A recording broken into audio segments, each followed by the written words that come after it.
what the Church of Scientology is so afraid of. This is SPTV. Hello, everyone. Monday night, SPTV live Q&A. Oh, I should put up our little name tags. Hold on. Hey, everybody. Hey, guys. 2 guys and 2 girls. I'm not saying that for anything other. It just reminds me like a sitcom or something, you know? There you go.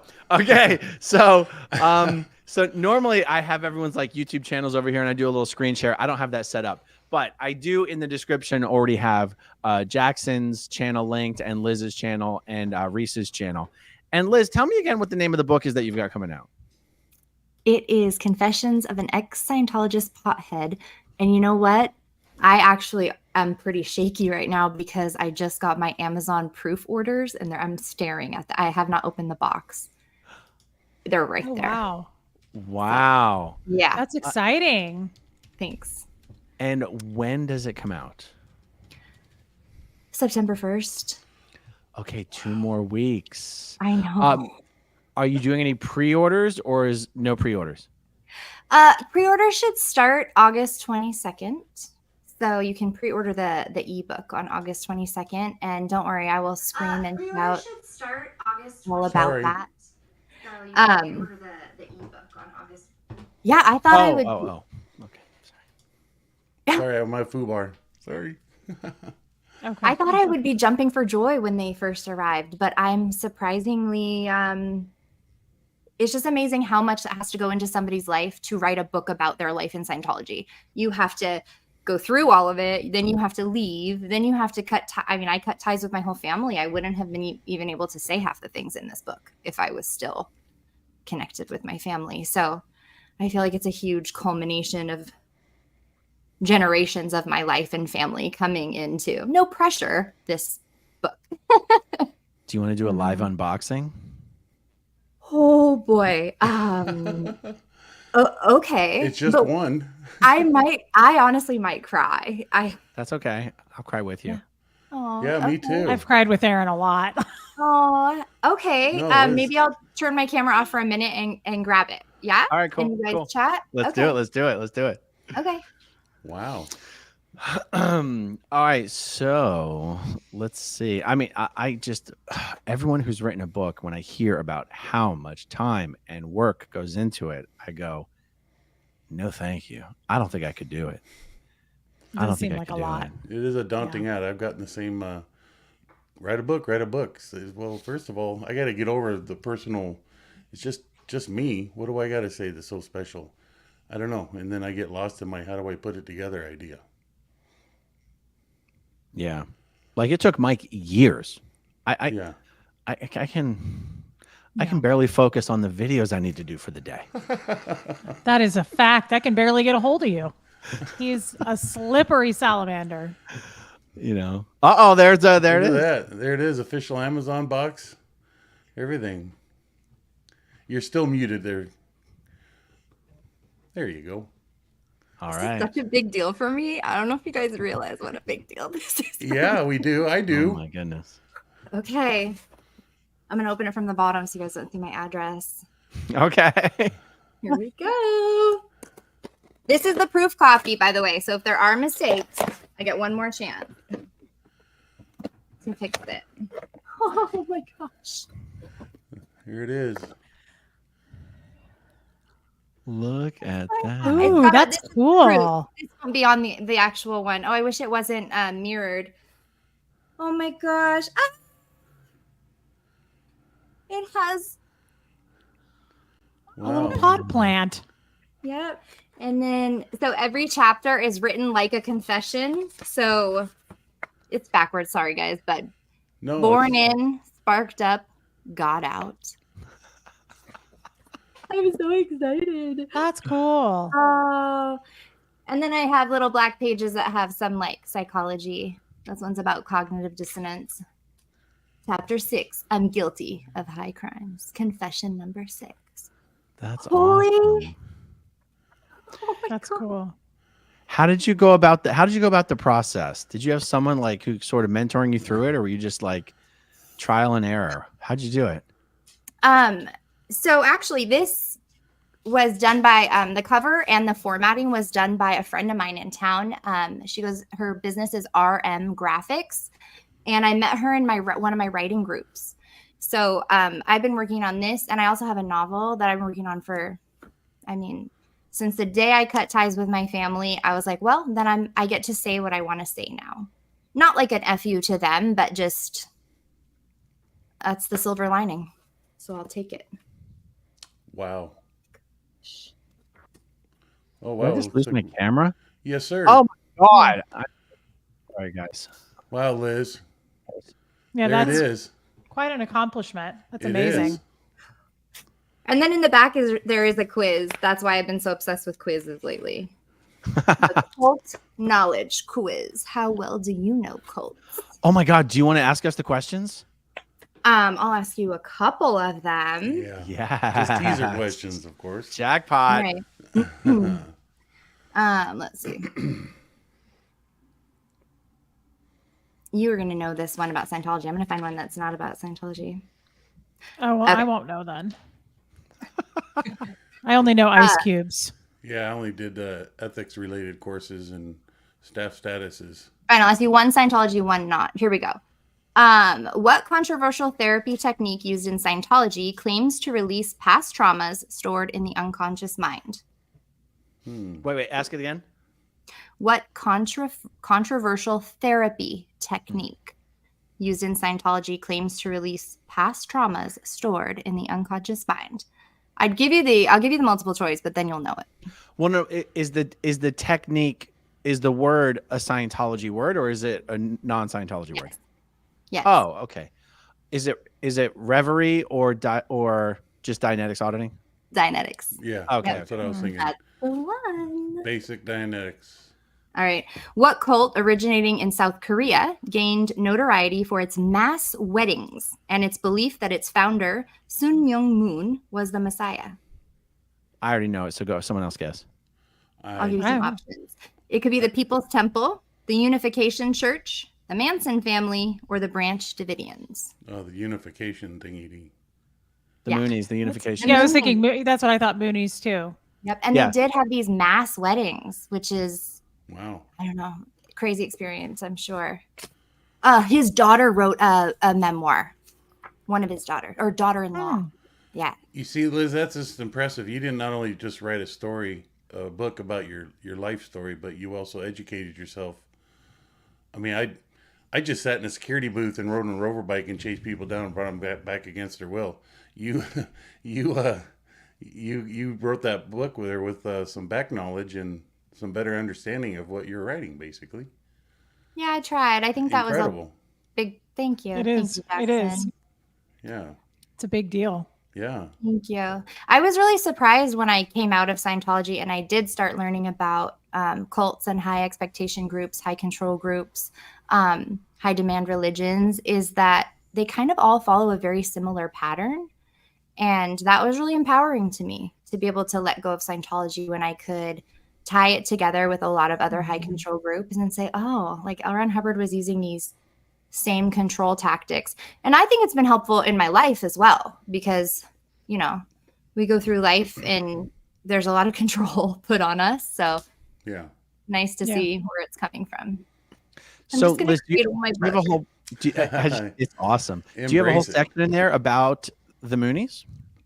I do not, actually. I do not have a big section in here about the Moonies. It is really, in true memoir style, mostly all about my life. It's written in confessions, like each chapter is a different confession. Yeah, I don't know what else. Does each Just one I'm start like off? enamored. Does it start off? This is the session. I'm kidding. Let's see here. I can give you guys a little mini reading. You want one? This is really Yes. And by the way, guys, in the live chat, we're going to go into the Q&A section as soon as we're done chatting about a few other things. So I'm going to keep my eye on the live chat. If you want a question for the Q&A, put all caps question and then make your question. It'll be easy for me to find it. Ready? Yes, ma'am. All right, I'll just do like a minute. Confession number 9. My brother told me Scientology secrets before he died. My brother killed himself on L. Ron Hubbard's birthday, a major Scientology holiday just 6 days before our mother's birthday. After 19 years of Scientology upbringing, he plummeted off the 19th story of a building. Before he jumped, he broke a window with a chair and wrote the mathematical equation of his body weight times the velocity times the distance of his fall. He wanted to make sure that if he jumped, he'd die. Then my troubled teen, computer genius brother signed off. Phil was here and leaped through the broken glass to the ground below. I always wondered if he screamed as he fell. Does a person who jumps on purpose still scream, even though the decision was their own? The answer is yes. Other students in the building heard his final cry as he descended. His calculations were correct. He died on impact. That's good, right? That's like awesome. Wow. All right, children, it's time for bedtime. Yeah. I was Wow, Liz. Sad. Wow. I'm sorry. I was He gets the gummy bears, by the way. He gets the edibles. Oh, your brother? Yeah, that's for you, Phil. Wow. So hey, when it's released, how will people be able to buy it? Is it going to be through Amazon or is it going to be on a website? It will be on Amazon. You can buy it on Amazon. That's just where I'm going to start. So please look at it there. I will do an audio book, but it's not yet. That takes a lot of, I don't know, power. I feel like technological advancement I hope to get to. So, gosh, I'm like shaking. You're holding it, Liz. Wow, what a moment. It's amazing. It really is. It's quite an Thank you for accomplishment. sharing this moment with me. Wow. It's really I can't wait. cool. I can't wait to get a copy. Yeah. And I can't wait for the audiobooks. I love audiobooks. Yeah, as a memoir, I feel like I should do it myself. Oh yeah. So I'll work on that. I've had a lot of people tell me that. Even one of my best friends, she's like, I'm not going to read your book unless you come over and read it to me. I'm like, well, I'll read it to your kids. Ha ha ha. She'll stop me.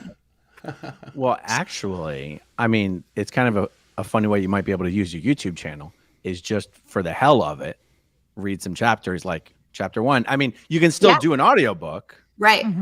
But in the meantime, there's going to be a lot of people who do just like, I mean, I just love listening to audiobooks. I will not sit down and read a book anymore. It's kind of a problem. Do you remember how to read? Only right, YouTube well, comments. Yeah, I definitely will. I definitely will do that. I'm just in shock. I'm in shock. That's my name. Yes, it is. My name. That's cool. Hey, so now that, people, for the last few weeks have been hearing that you're writing a book, have you heard from anyone giving you shit about like, you better not put me in there or like family members, Scientology people? Nope. I haven't heard anything like that. I was also really careful, when you're writing a memoir, I did a lot of research about what you kind of can and can't say. So yeah, nobody has come out of the woodwork yet. I'm a little nervous. I'm going to press publish and people are going to read it and be like, what the hell? But it's all true. Everything I say is true. So come at me. That's all that matters. How long did it take you to do this whole thing?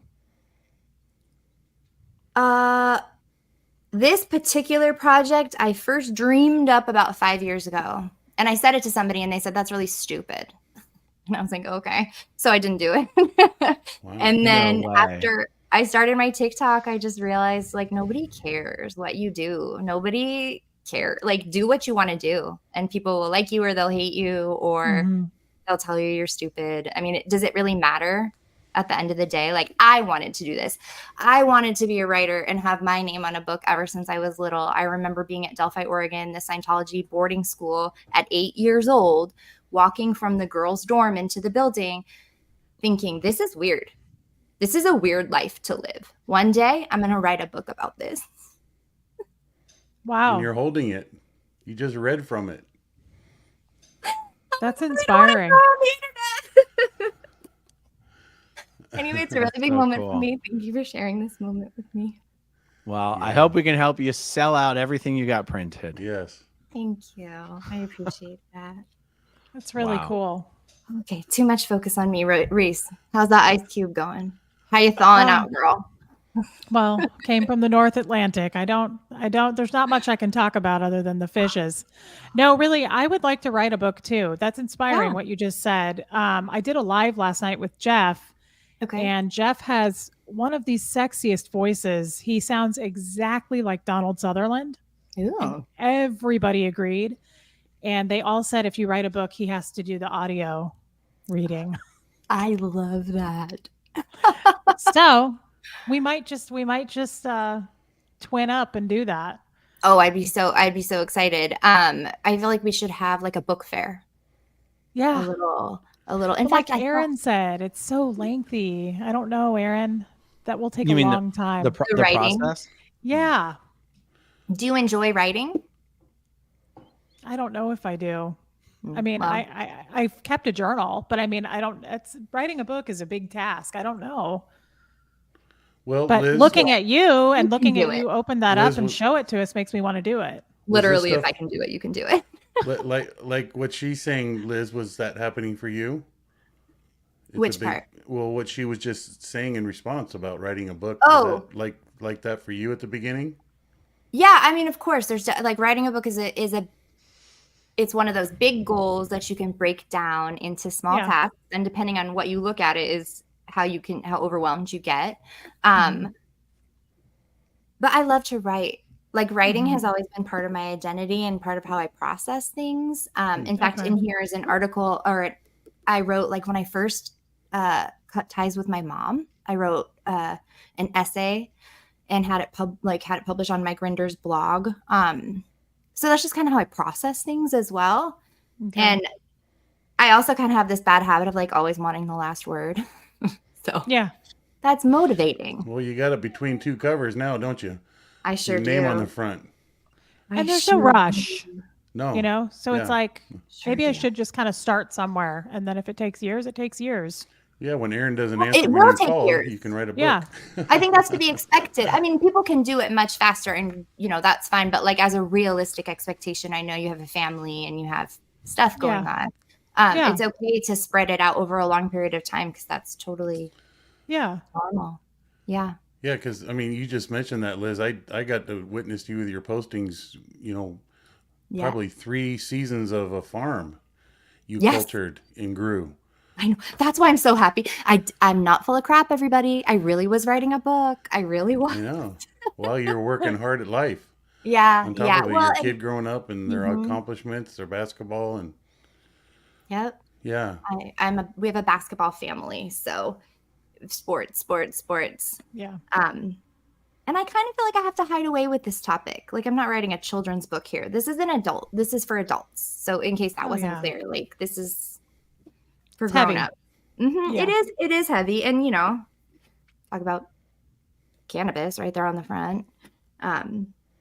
Yeah. Yeah. beautiful. That is awesome. It's Speaking really cool. of books, Japan of Green Gables says, I've only ever seen Scientology books for sale in a regular bookstore once. But didn't Dianetics used to be carried in regular bookstores? Mhm. When did that change and why? That's a great question. I would assume, though, that nowadays, because of how many copies line the Goodwill shelves, it's not a popular thing that people are going and buying full price at Barnes and Noble. But I bet Yeah. it's still on the shelf there. Someone So- made damn sure of that. Yeah, so like Bridge Publications in the United States publishes all of L. Ron Hubbard's Scientology books. Mhm. And they're essentially I was going to call them a wholesaler, but I don't think that's the right word. Well, Distributor.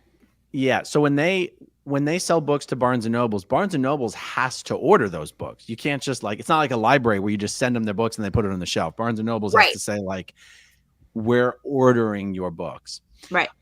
And if you're not seeing those books in the bookstores, it just means those bookstores chose not to stock them because Scientology would still kill to sell as many of their books as possible through the retail channels.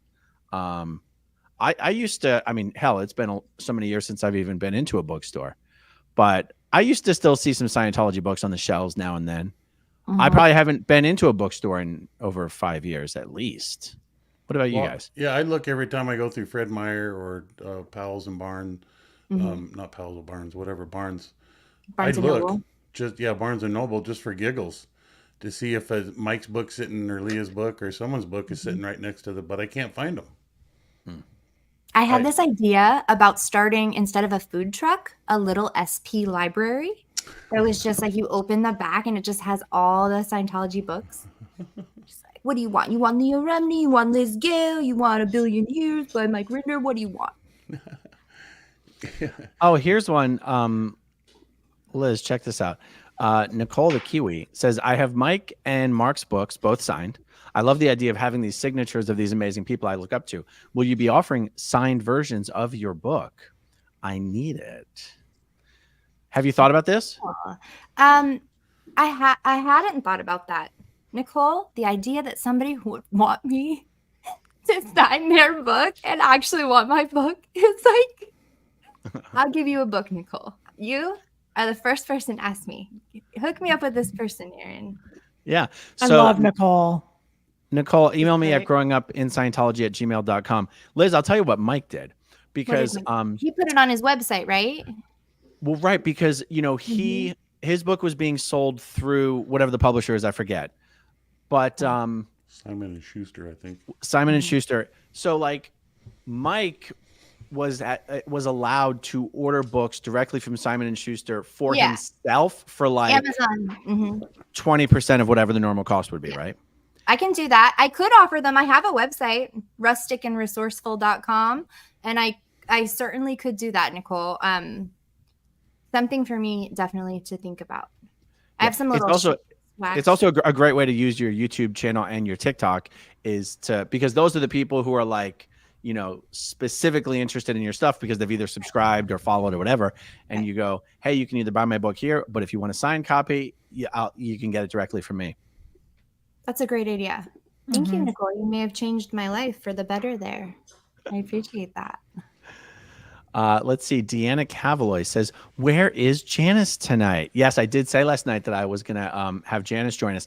I only asked her a few hours ago, and she wasn't going to be able to make it tonight. So that's why. So, yeah. I shouldn't have told everybody who I was planning on bringing on. Sorry, I disappointed you people. without confirming. Yeah. That's why Jackson knows why he got a phone call about 1 hour ago. And I've been up working since midnight. Yeah.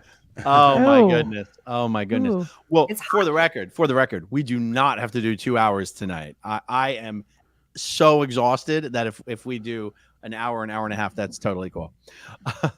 Yeah, Liz, it was 112 a few minutes ago here at my place. Ooh. Oh, Yeah. wow. Inside? Outside. Okay. Aaron.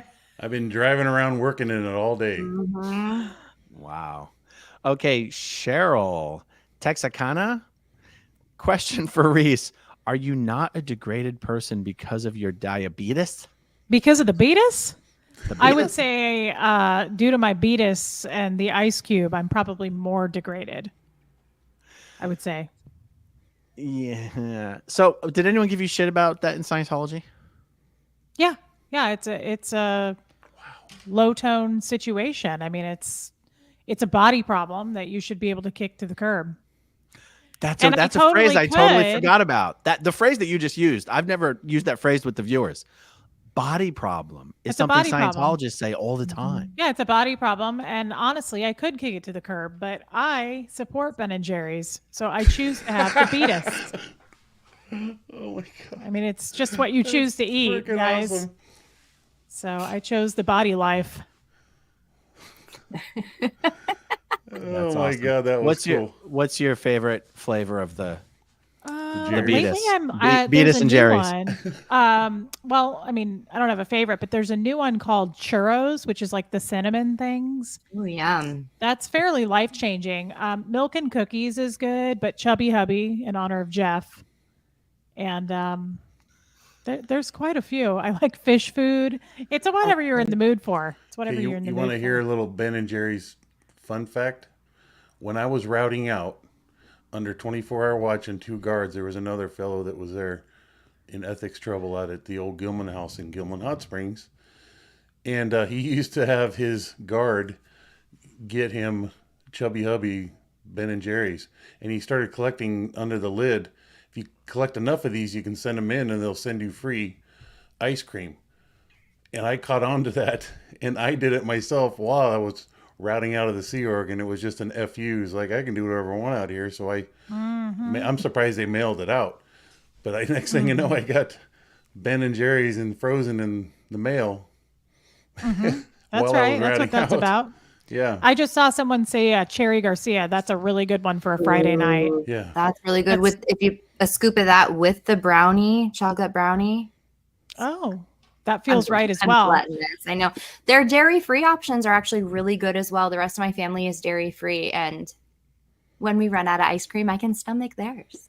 Nice. Yeah, Aaron, you're right though. I mean, that question, Cheryl, is when you have, I don't know, in my experience in Scientology, when you have a body issue like that, like the beatus, it's frowned upon for sure. It's like, why can't you handle this? You need to be able to fix that.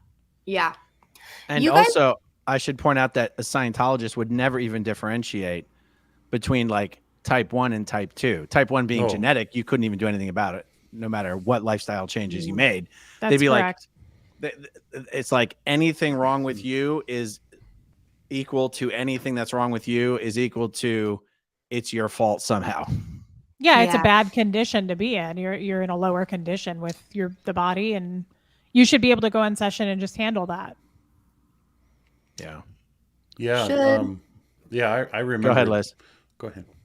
Oh no, go ahead, Jackson. I mean, you guys are talking and describing this just reminds me of going over the perimeter council list once a week of all the staff of the 800 and almost 900 base staff that were listed, either PTS or in ethics trouble or in lower conditions.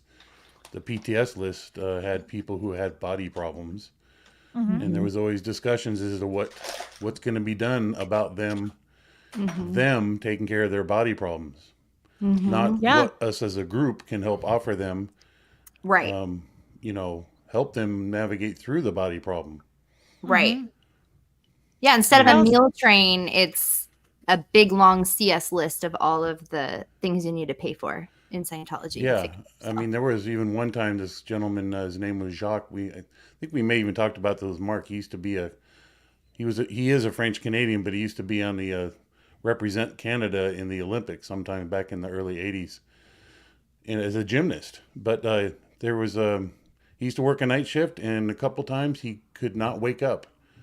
And he could not wake up, and he could not wake up. Literally, I would sloop him over my back. I'd give him smelling salts, splash water in his face, run a pin up the bottom of his foot. All the stuff that I knew to do as a firefighter to stimulate a response out of a human body. He had a pulse and he was breathing. That was a shocking thing. And I had him taken to the hospital. And I had him taken to the hospital because I knew that what I was witnessing is something that should get attention. And it turns out that he hadn't used the restroom in like 4 or 5 days, and it was all backed up in him. He had sepsis. That's why he couldn't wake up. Yeah, his body was shutting down. Like about to die at that point. That's awful. No, I was like, That's a body problem. no, that was one of these things. Again, I was pointing out to the staff, like the medical officer. Yeah. Utilize 911, utilize our system that's out there we're paying money for. But hold Right. on, was Could've he died. asleep for 5 days? Why didn't he go to the bathroom for 5 days? Because I don't know why he didn't go. I didn't get Could have had a that question. blockage. Probably had a Yeah. blockage.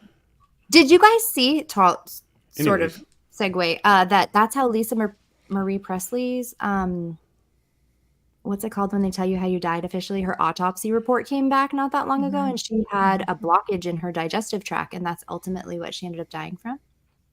Wow. You guys see that? Yeah, just highlighting your point about Yeah. the body problems. It was just Yeah. the body problems, not helping the individual with the problem that they truly have. Right. You just try and deal with their mind or their spirit. Yeah, and we were more interested in pinning him for being in trouble for being late and oversleeping and not being on post. Right.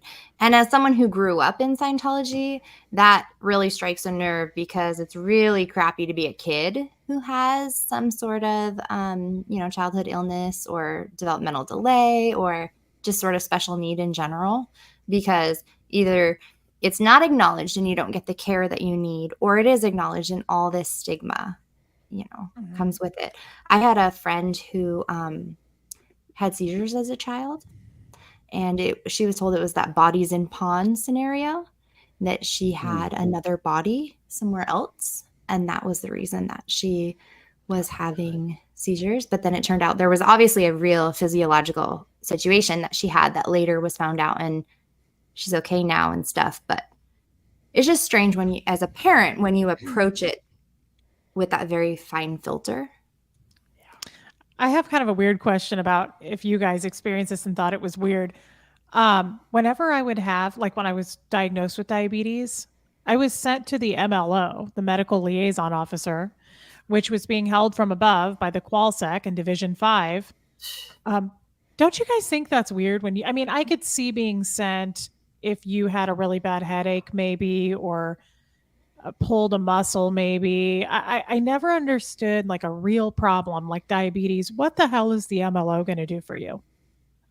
Yeah. I gotta say, I think this is a relic from the early days of whenever L. Ron Hubbard first wrote that up. Like whenever L. Ron Hubbard, whatever organization he was running, when he decided to create something called the MLO, I feel like it's a relic that no longer applies to Scientology today, and it's just stuck there because no one in Scientology needs to go to the MLO. It doesn't, except, okay, if you're a Sea Org member, the MLO is sort of the liaison for procuring all medical supplies, including medications. So you kind of have to go through the MLO. They're also tasked with scheduling doctors' appointments. That applies to Sea Org members, but for a regular org, it just doesn't make any sense. Right. Delphi, Oregon had an MLO. So when you were sick as a student, you had the flu or whatever, that's who you went to. You went to the MLO, you went to the MLO office. And I think their job was to connect you if you had to go to the hospital or Right. you had to seek outside services. I thought that was their job, but I never. Yeah. Actually, I guess they took you to the orthodontist. So they were transportation. I guess the other role that the MLO plays is that someone can't just walk off post and go to their room to sleep for the day because they don't feel well. It's almost like you have to go to the MLO first, and he's the one who officially like blesses you as, yes, I declare there's something wrong with you. You have authority to, be off post for until I say otherwise. Right. But what about? Did they ever do that? Oh yeah. Oh yeah. Not in Kansas City. They would grant you the ability to go get an assist. I never saw. I've literally anybody never home. heard of a regular org having an MLO. I can't even believe you guys had one. We did, but I'm saying he would allow for an assist. Nobody ever got sent home. There was no like you go home and sleep it off. Oh, we had. You could go get an isolation. assist and you're back to post. Yeah, you didn't get sent home. Home Yeah, was ISO, isolation with the other sickies. Yeah, in the To Sea Org, this if you have a day- temperature over 100, you're not allowed to stay on post. Yeah. Right. Yeah. Different though at a class 5. I mean, 'Cause here you're now our a threat to the MLOs. rest of the staff is the way it was Right. viewed. That's how Scientology school was as well, like boarding school. If the MLO deemed that you had a fever or whatever, you would have to be in quarantine. Which honestly, you guys, to this day, if I get sick, I have to work through a lot of psychological stuff. I have to work through the PTS stuff. I have to work through I pulled this in, I caused this. And then on top of Absolutely. that, I have these like childhood things where I'm like locked up essentially alone for like days at a time because I can't, because I'm not well, which is the opposite of if somebody gave me a sick child. I'm not like, go in here, like that's so strange to just isolate somebody and leave them alone. And anyway, It's Liz, it's weird that you say that. I was just talking about this with my therapist today. And he was like, are we kind of unpeeling and unpacking that? Because I still also go, what did I do to pull that in? And then I immediately get it out of my mind. I mean, it's just kind of an automatic thing. I don't believe it. It's just there still. But my dad, I mean, if we had a cough, you're a downstat, go to your room, no privileges. He would send us to pull weeds because being productive is how you get rid of the sickness. You need to go be productive. So it was just crazy. Like I was talking about this in therapy today, like you were punished. I mean, it was like we really tried to hide it if we were sick because we were immediate down stats. You're in a lower condition. I remember the idea that that like if we were sick, this is like school age kids, Mhm. And if you're home alone, and if stay home from school sick, I'm echoing like what you said there. You're not allowed to do things that would make you feel like you are being rewarded. So no TV. Like if TV. you're going to Nope. stay home, it's going to be bare minimum. So you can't be Mhm. comfortable. And God forbid you enjoyed it a little bit that you got to watch some TV while you were homesick. Right. It's like, no. This is not a reward. You don't get rewarded for being Right. sick. Yep. And it's for that having body Scientology problems. mindset that it would even be a reward instead of like, how about just making the experience a little less bad? That's not a reward. That's just like Right. decency. Yeah, I remember having COVID a couple of years ago, and my mother and Jeff both going, "You need to go rest." I had 104 temperature, and I was like cleaning, and I was Yeah. bleaching stuff, and like not to Yeah. get rid of germs, but to just be productive. Yeah. Like I was like, there is no soup for you. Like there is no rest. Yes. There's no crying in baseball. Like, Yes. I was like, no, we still have to be productive. Like I was cooking. Yeah. My mom was like, you need to go lie Yep. down. And Yeah. I was like, oh, I can't. It's just like this automatic thing. Cause when you get sick, it's like you're in trouble. And I Yes, still you're in kinda feel trouble. that way. Yeah. Mhm. I know my Body husband's problems. body problems. How dare you be human? Yeah. Coming from the people who literally made the human body and birthed you is particularly frustrating.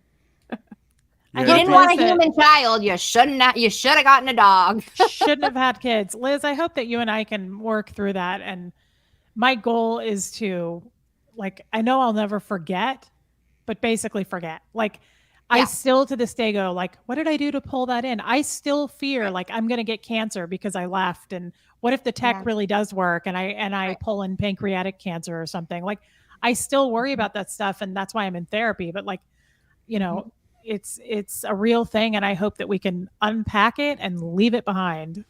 Aaron, Yeah. Jackson, you guys don't seem to be, I'm in. you guys don't seem to have these issues. What do you mean? Like, do you still, I already can kind of speak for Aaron.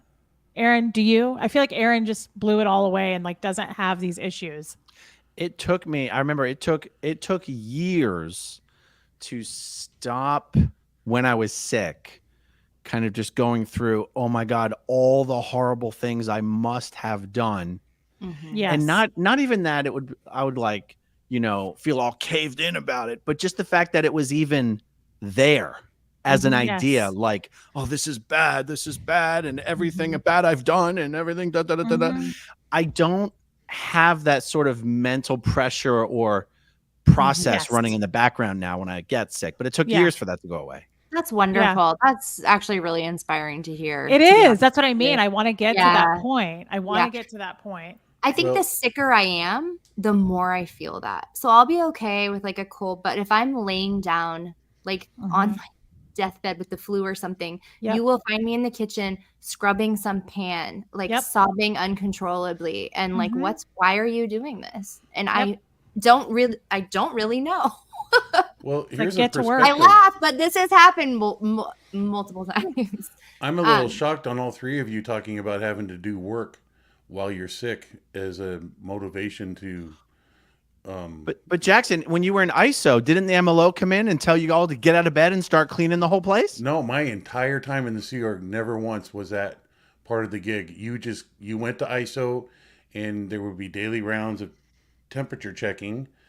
And once your temperature was cleared, you had to wait 24 hours. And even in that 24-hour waiting period, we weren't put on mess work. We just hung out in bed in the ooey gooey, stinky, smelly environment, and that's it. We never were assigned task or projects. At Flag, the MLO would come into ISO, and if everyone was in their beds, she'd get furious. She'd yell, "Get up! This is not a vacation. Get up! Clean the kitchen, clean the floors.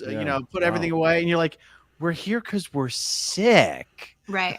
We weren't sent here to clean." I'm surely surprised to hear this, actually. And I wonder too about just by Scientology's own standards, if you are sick and experiencing a body problem, that falls into pain and unconsciousness, which means that whatever's happening could potentially be recorded in your reactive mind. So overdoing it to people or I don't know, it seems like it could be more harmful. More damaging. Yeah, and that's the people around me. In my experience, when I was ill as a child, it was hands off. It was like Lisa McPherson. Like, like, oh, you're sick. You're going through something. Like, we're not going to talk to you. We're not going to engage with you. We're not going to hug you. We're not going to tell you we love you. We're not going to make you cold soup. You're going to, and this is not from my parents, by the way. This is from, I grew up at boarding school. So, anyway, I wonder how much of that is like the Sea Org, because it sounds to me that my school at that time was very much just following the Sea Org's routine. That's a really good point, because there's such a trickle down effect culturally from Sea Org to former Sea Org to staff to public, because there's no policy letter or book about how to treat someone when they're sick, really. No, I mean, there's the handbook. There's the no minister handbooks about assists and like keeping a calm environment. Sure, but those are like that's like the good pieces. Yeah.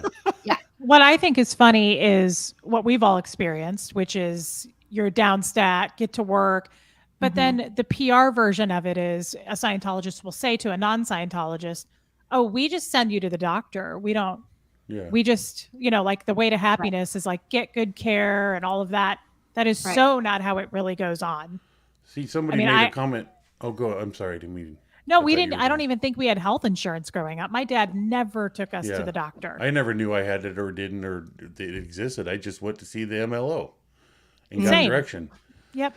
And got yelled at. Somebody made a comment in there about a good brother of mine, Uwe Stukenbrock, who used to be married to Larice, Dave's current sidekick. But he used to be one of my guards. He was my deputy security chief for years. And Uwe had a long history there, and he actually grew this reputation for being accident prone, because just when he'd get okay to ride the rover bike again or get to drive, he would get in another accident. And the accidents would actually lead to pretty good injuries for him, where he'd walk around for a week or two or months.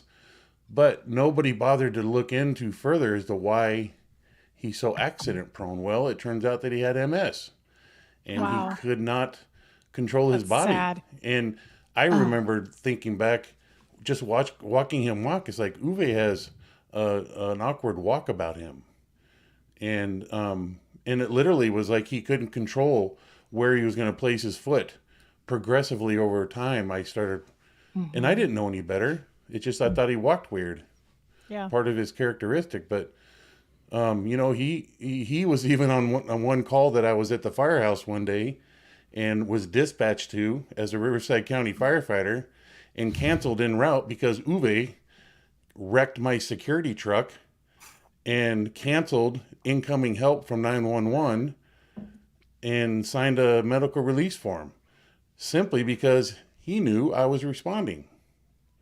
The cops came up to me afterwards and like, that was one of the Golden Era guys, right? And I was like, no, I didn't know that. He goes, yeah, he was obviously hurt, but he was, it's called AMA, against medical advice. He signed away, I'll take care of this myself. They gave him some 4x4s, some dressings, and he just took one for the team simply because Jackson was responding. Wow. And then eventually his whole demise happened. That was really, really tragic. But it just... that depth, they didn't care. It's interesting so just for a second, if I put myself in that person's mindset, right? Like if I'm that Scientologist at Gold Base and I'm injured and I truly believe that the person responding to me is a suppressive person, right? Like if you truly believe this in your heart, you would turn you away. Because how would you know you were responding? Because I had a scanner set up in the main booth that continued after I left, and they knew anything and everything to identify when a dispatch was happening to Golden Era or near Golden Era. And the lines were set up in the information lines existed that you have a finger on the live communication about something happening. We had staff that would get in accidents on the way from birthing, off-base birthing to the base that we didn't know about, simply because we didn't know about that at the time, but eventually found out they got in an accident and it would happen like 3 hours before and nobody knew. But you said birthing and the mom in me was like, people are having accidents while giving birth on base. Sea Org Birthing terminology. homes, right, where they live. Yeah. Okay. Sorry. But yeah, and you know, more to your guys' point where you guys are seeing your therapist, you know, ladies, and Aaron knows a little bit about this, but I've navigated my life since leaving the Sea Org and the base all by myself, literally. Since the day I left in 97 to this very day, my navigation has been all by myself. You know, you talk to your therapist about these little things about getting sick and all that. I constantly find myself putting myself in check or learning how to navigate workplace issues, such as I've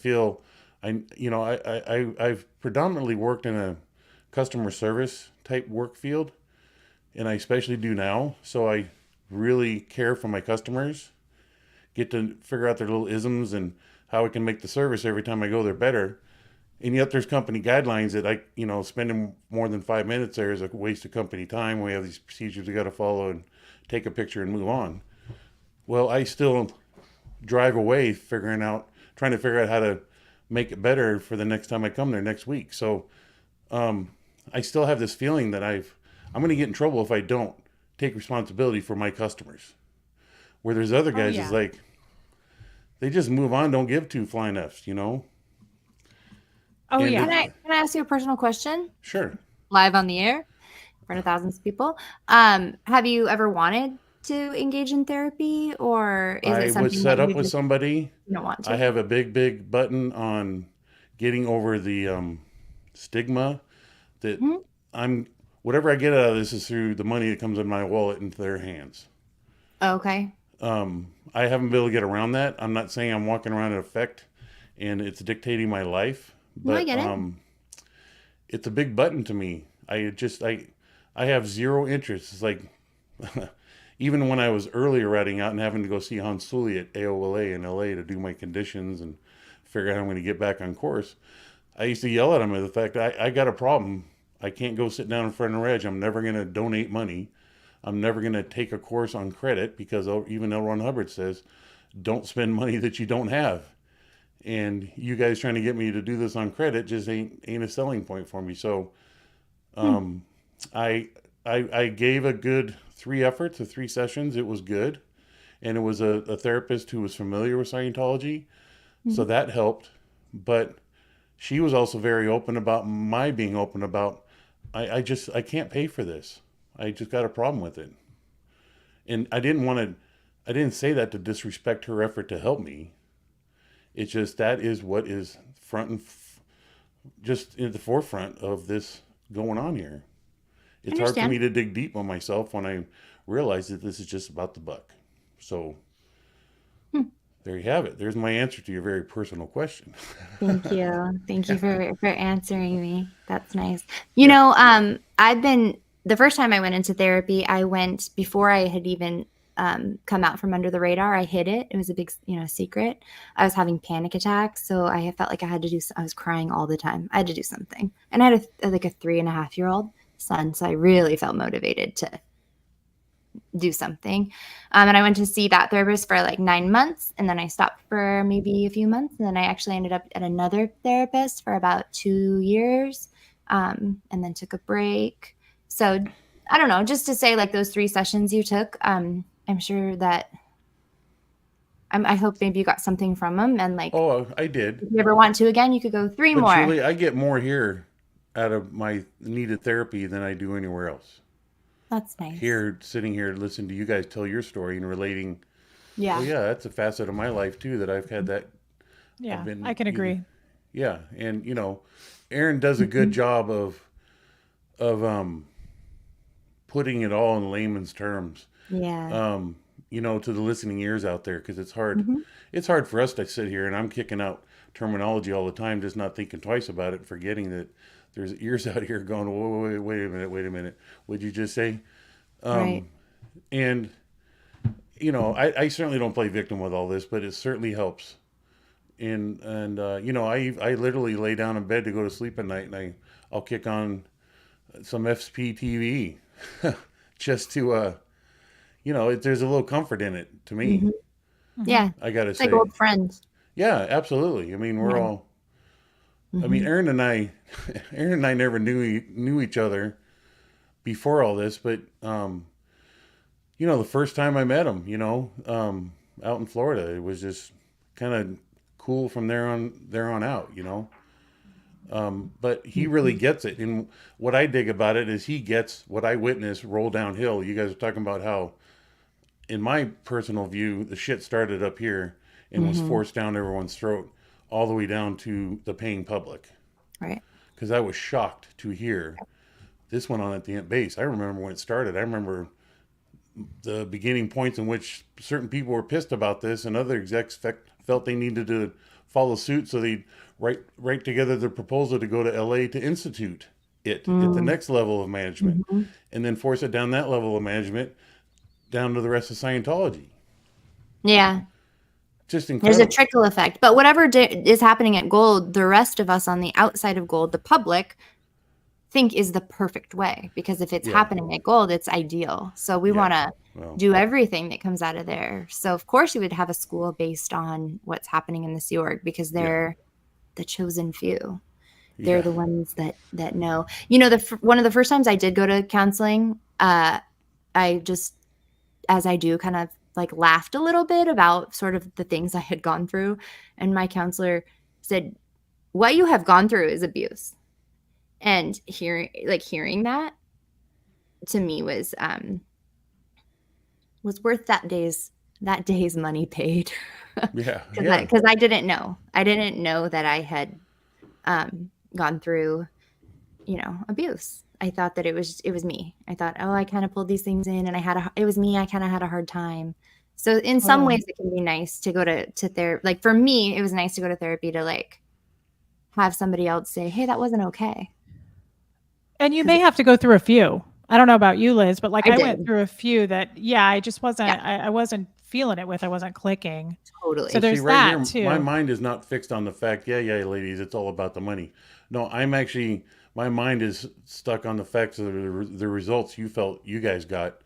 And then now you're reminding me that, it was worth the money. It's like, oh, yeah, okay. So I'm just using this as a live example as what I'm learning. And maybe I may be cheating the system in a sense. But all of our paths are our own paths, though. That's one thing that I learned really early on, is that healing, especially out of a psychological type situation, is different for everybody. And we're all going to have our own, I don't know, strengths and hit our own sort of checkpoints, I guess I should say.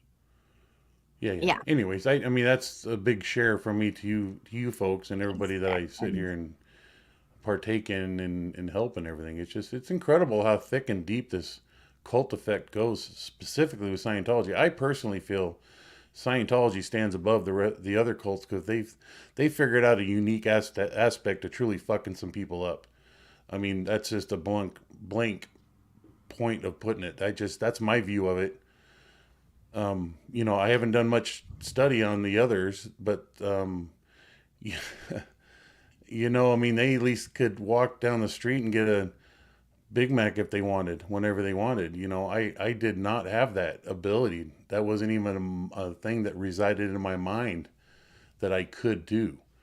Or the fact that I would see a husband and wife split apart, and one sent to Australia and the other one sent to Los Angeles, just because one guy was pissed off at him, and not realizing the traumatic effects that has on an individual, or watching abortions be enforced, and watching the women go off and come back and get back to work.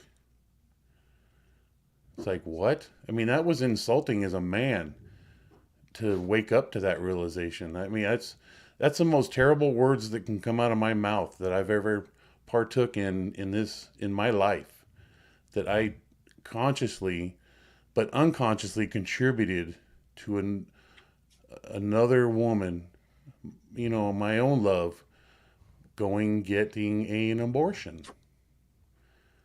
I mean, I feel out of place even talking about it, because I can never know what it's like for a woman to have to experience that, and I can only imagine. So, it's just, I don't even know where I went by bringing that point up. It's just, that's reality of the batshit crazy this cult enforced upon its own parishioners and committers, you know, the people who signed their billionaire contracts and wholeheartedly was there. I mean, Aaron was down there training to learn anything and everything technically about Scientology. I never made that effort, but his heart and my heart were equal in the effort. In pretty much what I would sit here and witness is every Scientologist, you, Liz, out of Delphi, and, you know, Miss Ice Cube here, all had that same equal drive. And the Church of Scientology fed off of it. David Miscavige put his own stink to it. Yeah. And that stink was some pretty vicious, nasty stuff that I personally witnessed, contributed to, and then eventually walked away from. And then that's what I do here now, is to undo what I contributed to the best way possible. So again, I fall back on that cult, just the cult aspect. It truly is some wicked ass, messed up stuff. Yeah, it is. I mean, I could tell you 2 stories that would stand the hair up on your neck and your arms of calls that I went on in the fire service. Never once have I ever had a nightmare or a concern or whatever the effects of witnessing that, involving myself with it. But never once. But with Scientology, I've had bone-shattering, soul-rattling nightmares that linger for almost 2-3 days. Yeah. So, you know, I just compare that to what I witnessed in life and how I've navigated life to this point. And it's like, man, it's pretty messed up stuff. So It is. You know, when I speak of you, I speak very fondly because I can't say I know exactly how hard it is, but I think I have an idea about when you're a part of the Scientology machine and we all did it. We all have our things where we enforce Scientology on other people, and we became essentially part of the problem. And it takes so much guts and so much, I think, just like raw honesty to be able to say that, like, you fucked up and you were a part of that. And now to be on the other side of it, I really admire your stance, Jackson. well, thank you. I know sweetie. a lot of people who don't ever do that. You know, the hardest part is me recognizing it about myself, because it goes against the very core and character that I believe that I am and I choose and I want to be from when I was a young kid even. Right. That, you know, I just love people and I love helping people, and there's no reason to muck up daily interaction with other people nor for yourself. You know, it's almost like a naive walk around on clouds all the time. That's not the case. It's just I don't show up to work to figure out how to screw over the next guy at work. Right. I show up to work to try to figure out to not only do my job, but if he needs help, I'll help him. Right. You know, or I'm at the checkout stand or at a Starbucks, and you know, it's always fun just to leave a good memory and just have a quick conversation with somebody that they remember a little tidbit of life. Yeah. I'm humored by that. I love doing that with folks. You know, today's generation, when you hear music playing at Starbucks, like, do you even know who sings this song? You know, and then give them some backstory on, you know, like the other morning I was at one and Depeche Mode was on. And I go, do you know who this is? And she goes, yeah, it's the Mode. And I said, that's cool that you even know, you know, and off we go. And we have just a fun thing. That's how I like to live life. Now that you're a free man, well, you do whatever the heck you want. Yeah. Well, I don't have any restrictions on me getting back to me being me, you know? Yeah. So, you know, I went out and hung out with some of my firefighter friends. Literally, I was there. I don't know if you guys heard, but there was a pretty tragic incident that it took place out there with a couple of guys that I used to work with early on or sometime during my fire career. I didn't know them too well, but nonetheless, the Brotherhood lost three valuable people in the fire service out in Riverside County last week. An aircraft crashed on a fire. Oh no. And that rattled that world pretty good. But, you know, I look back at that and, you know, I experienced that. First time I experienced emotion was the loss of one of my captains when I attended his service. First time I ever cried. Was that after you left Scientology? Yeah, first time. Yeah. When they there's no crying in Scientology, right? I That's know. downtown. And then when the bagpipes kicked in, I was a bawling mess. Yeah. Like I really felt it flooding out of me. Yeah. Anyways, I didn't mean to take the podium step on Dave's apple box here, but I like the joke. So, Want to do some we more lost. questions, Aaron? We lost Reese. Sorry, Aaron. I didn't mean to run rampant there, buddy. Oh, that's all right. Reese will be back in a second. Okay. So let's see here. Here's a fun one. How do Scientologists explain paranormal experiences? Weird stuff that people could in the WOG world blame on ghosties or bad spirits. I'll tell you my experience. We had a ghost in our closet, a legitimate ghost. And I was terrified. I was 5.5 years old. I said, Mom, there's a ghost. So she went to the closet and she got her tone 40, right? Her like intention voice. And she said, go to the hospital and find a new body. You don't need to be here. That's what she said to the ghost. Mm-hmm. And I believed it worked. So I didn't perceive any other things as ghost things. So that's what happened. I think that Scientologists perceive ghosts as thetans that don't have a body. And that was a big issue back in 1979 when I first joined the Sea organization in Los Angeles. There was tons and tons and tons of remnants of the hospital, old beds, carts, gurneys, and stuff like that. It hadn't been painted blue yet and all that. And they routinely used to have OTs go in after hours and clean the place of thetans, of spirits hanging around looking for bodies that don't exist anymore. This is no longer the house to do that at. Yeah. So they were the Ghostbusters. Yeah. So they handle paranoia. That's a good word to try. But hold on.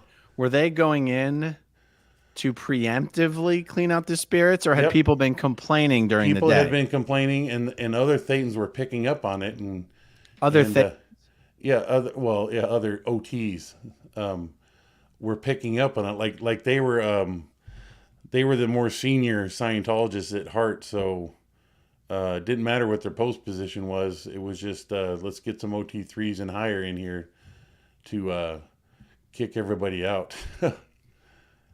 Yeah, I mean, I feel like there's so much fertile ground to cover there. Yes, well, that's always been my experience. And this lady kicked out that paranormal. Was there a dedicated line to contact these Ghostbusters? I never saw anything posted on the notice board as a result or outcome. But I feel a story coming on Scientology Ghostbusters. Was there a fireman's pole? And then the siren's like, Xenu. Yeah, not on staff.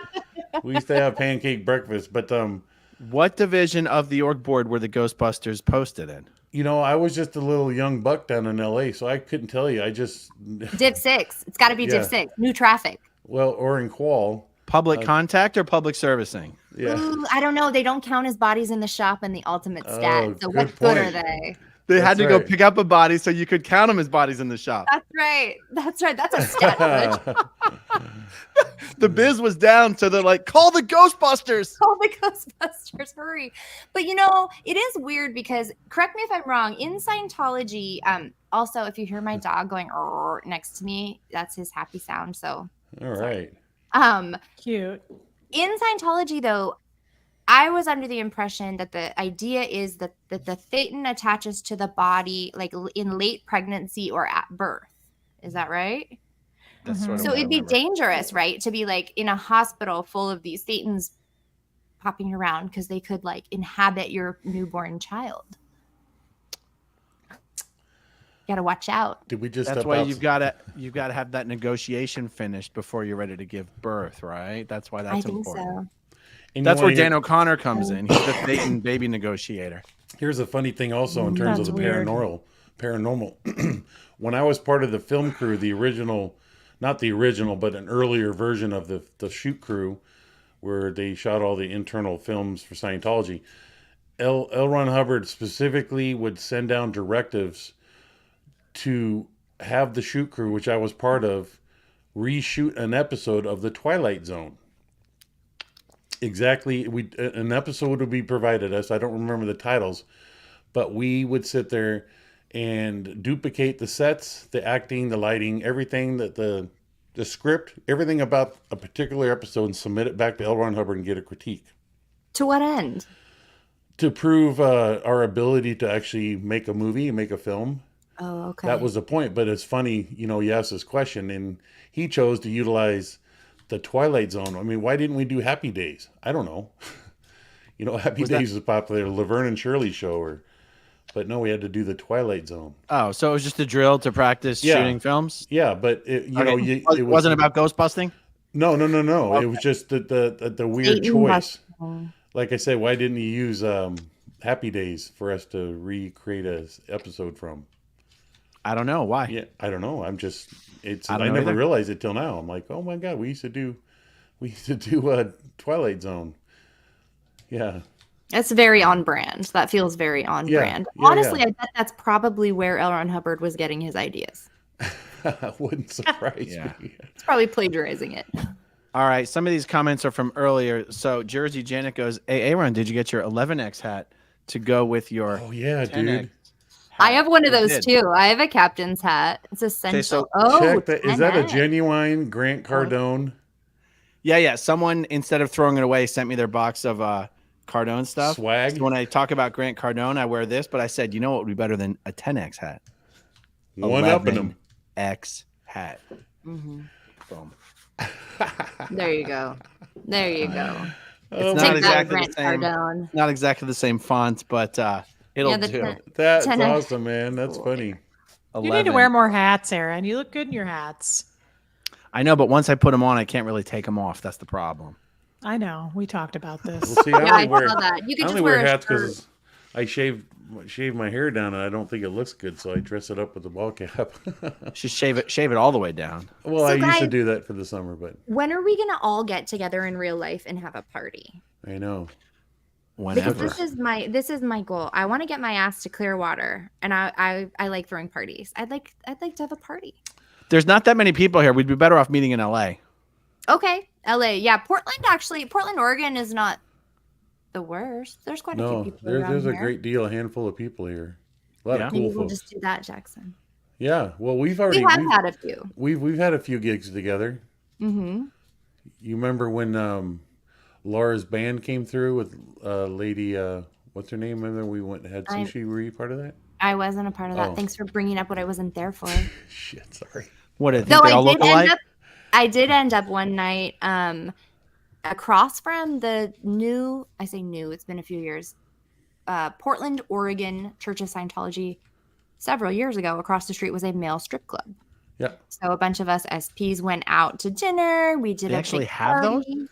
Oh my gosh. Yeah. I found it rather depressing, to be honest with you.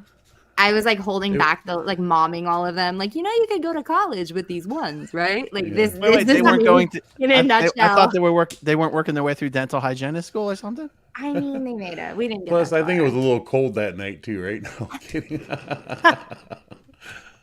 Anyway, yeah, that's how the SP parties can end up sometimes. I drive by that Wild building too. every Sunday at about 3:30 in the morning.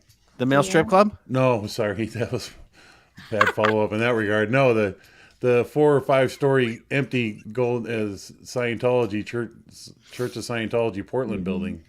Nice. Yeah, That's All where right. I Well, was. this is a throwback from something you said in the first 5 minutes. So an hour ago. Covers. I'm behind on yeah. All right, there we go. Guess you had to be there. Boom, boom. Okay, and this was for you, Liz. Purple Nettie says you can always use speech to text app, tell one story at a time, and then edit into what you want later. Never in here that reads all SP books. wow. Thanks, Very Purple- nice. Purple Net- See, you have someone there who's going to read Yeah. your book there, Liz. I edit that way quite a bit. I'll have Word read me back. I find Word has the best voice. I'll tell you what, the Aftermath Great Foundation idea. website's getting updated, and it's got a section that's going to have a list of every book, every Oh, cool. ex-Scientologist book. Awesome. You're going to be I have, on quite there, a few Liz. I have an Amazon page of an Amazon shop of my favorite. I still think to this day, I'm actually getting through Bad Cadet right now. So that might become my next favorite. But what's her name? Miscavige. Jenna Miscavige Hill.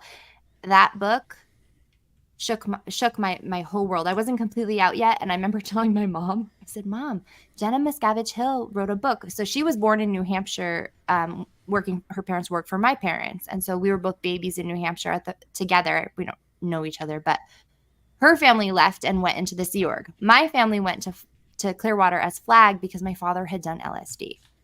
So my father doing LSD is the only reason I wasn't raised in the Sea Org. Thank you, LSD. And so, Wow. yeah, that book, I remember saying to my mom, like, hey, Jenna Miscavige Hill, like, you know her. You knew her. She wrote a book. And all my mom said, I said, what do you think? What do you think? And she said, I think it broke her mother's heart. Wow. So. But lo and behold, her mother's out of Scientology now too. I know. Isn't that funny? And I would love to be telling that story about my own family one day, because Yes. there are so many people are still in, and so many of the younger women, even beyond my generation, fourth generation, who are in Scientology, I left because of some of the abuses to them, and they won't even talk to me. Oh. Wow. So, hey, family, you girls, yeah, if you're watching that I'm related to, call me. That's wild. That is Okay, wild. Nicole Tomlinson says, off topic, but I never catch lives. What is going to happen to Danny Masterson's wife? What do you have to say on this? Oh. Obsessed with Bijou. I'm obsessed with her. Not really, but like I did this You are? whole deep dive on my TikTok about her. This is a fascinating female character. Do tell. Kidding me? Well, you know about her upbringing, right? That she was daughter to John Phillips from the Mamas and the Papas. You guys Yeah. know that, like, California Dreamin'. Anyway, I think that's them. Yep. Anyway, It is. at least I didn't get that wrong. I don't know what I can say on TikTok. I mean, on here, I had to censor so many things. You can say anything at this point. Okay. Just Okay, so her older sister came out with a memoir saying that she had a 15-year sexual relationship with their father, right? And it started out as she had thought it was consensual, and it was through her teens, but then as she became an adult, she realized it couldn't possibly be consensual because it was her father, and she was a child. And so Bijou came out and did a response publicly and said, yeah, I knew about this. My sister had told me about this. And she kind of wavered back and forth, but she basically said she didn't believe her sister. Then her and her sister didn't talk for like years and years and years. Then they got back together, and I don't know how it happened behind closed doors, but now her sister was there supporting Danny Masterson. So Bijou is a girl who was raised in like a cradle of sexual abuse. Like everybody around her was normalizing it. Everybody around her was experiencing it.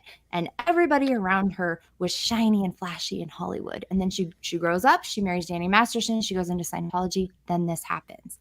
And like, if I could just quite frankly, if I could sit down with Bijou and we could smoke a joint, I think I could change her life. But let me ask you this. Have you heard the story that David Blaine, the magician, tells? Because he grew up with Leonardo DiCaprio, Bijou, and whatever circle of overlapping circles of friends. He says Bijou is someone who would sexually take advantage of guys who had passed out either from drugs or drink around her. What? So it's like you have this whole cycle. Oh, like I said, I did a whole thing on TikTok about her. I probably had cumulatively of the 12 videos, at least 1 million views, probably 10,000 comments. Not a single one was nice about Bijou. They all had personal experiences about how she was rude to them, or she kicked their asses because they accused somebody. Nobody had any. I'm probably the only person who has any. I've never even met the woman. And I'm like, because what I see is I see a traumatized person. For That's sure. what I see. I see someone who's taking on the power of her abusers, probably just to freaking wake up in the morning and survive. And that's not okay. Yeah. But I still think there's some hope for her. So since we're just talking amongst us girls, in the trial, there was something the judge would routinely say outside of the presence of the jury, that no one is to mention the Lily rumor. Okay. Now, Lily is believed to be a made-up name for someone who came forward to a very famous celebrity that I will not name, who's never been in Scientology, and claimed to have been attacked by Danny Masterson. This celebrity then told someone else, who then told someone else. Word on the street is that person was Bijou. mean, the person who had said Danny has done X, Y, and Z to me, but then ended up marrying him. Now that's on point. That checks Yes. out. Yes. I mean, I hate to be the bearer of bad news, but like that makes sense. And I'm not saying it's true. It's alleged. It's alleged. Just for the hell, it's alleged. But that's Totally. one of the reasons why the judge was like, no one is to mention the Lily rumor. Because she could get in trouble. I mean, she could have, I don't want to say in trouble, but like she could have negative repercussions on happen from that. You see, Oh, this is just Bijou, girl. This is just yet another example of the level of separation that Scientology has over all other cults. It just, I can't believe how often I hear these stories and go, oh my God. Yeah. And it's been going on for years. And the amount of abuse that you receive, it really does make sense. Either you leave, you fracture, and you do something like my brother did, like jump off of a 15-story building, or you become a part of the machine. You become a part of a cog in the wheel. You really don't have that many options, right? You can't just go through life doing your own thing. And Liz, when you talk about someone who's traumatized, and again, it's you can't ever get inside of someone's head. But here's what struck me being in the courtroom. Mm-hmm. I try to put myself in like if any of my kids were ever on trial for anything, I don't care if they did it. I'd be there for them. But Right. you know what I wouldn't be doing? I wouldn't be sitting with a goddamn smile on my face. Like I would just be there in support. But Danny's mom, Danny's wife, brothers, and the other people, they were sitting there like they were auditors in session, trying to look like they were being uptone. It's like, you don't have to be uptone. There's a woman up there testifying about your son and your husband raping them. You can just sit there like a normal person. But whatever's going on, I don't know if we want to call it trauma or well, for Mackenzie, we can say there's a lot of past trauma there. I would assume for Bijou as well. Oh no, I'm sorry. I meant Bijou. Oh. I'm not going to assume that Danny's mom has a ton of past trauma because I don't know. I have no reason to assume that. But I think for her, it's that Scientology shit. But for Bijou, I think you've got the Scientology shit plus the personal trauma, the family trauma. It was just so uncomfortable looking over to his side of the gallery and seeing what was going on over there. Wouldn't surprise me that they would chant in their own little family meetings, we have to outcreate this, outcreate this, outcreate this. Yeah. You know, that was pretty standard Scientology chanting of major problems. We need to outcreate this problem. Push power. Yeah. It's a family. Stay together, but we need to outcreate this. Don't bring in Theta into this, you know, those kind of conversations. Gross. Yeah. I wonder if they didn't believe he did it, though, too. Well, I wonder if his mom believes that he did those things. But here's the thing. They know he did. They know beyond a shadow of a doubt what he did to Jane Doe 1 because that Scientology admitted. Yeah. Like Alfredi Johnson and Kirsten, I always get her name wrong, Kirsten Catano from OSA Int, were personally involved and present in like a summit, a meeting where they were trying to get Danny to finally confront the magnitude that what he did was actually rape. And they said to Jane Doe 1, if you'll just meet with Danny in person, we think we think he will confront this. And Alfredi Johnson was like being a mediator, and Kirsten was there. And their purpose of this meeting was for them to get Danny to cognite, to realize, to admit what he actually had done. So there's no way his mom thinks he didn't really do that. And there was a whole settlement and everything. Now they might be going, yeah, but Jane Doe 2 wasn't and Jane Doe 3 wasn't. Like, I'm sure they've got ways they're minimizing and justifying and all that stuff, but they're not in pure denial. And they're just sitting there smiling. They're smiling. Outcreated. Yeah. I can only hope in my heart that those smiles were a shield, because inside they didn't know what else to do. Somebody said, check your dog's I don't know. pulse. I always try and err on the side of having compassion, probably too much. You had a guest, Aaron, who was talking about prison. Tommy Scoville? Yes. And I was like, I had to break that one into two because I was like, this sounds horrible. And I started feeling bad for Danny Masterson. Not completely bad. Just hold on here.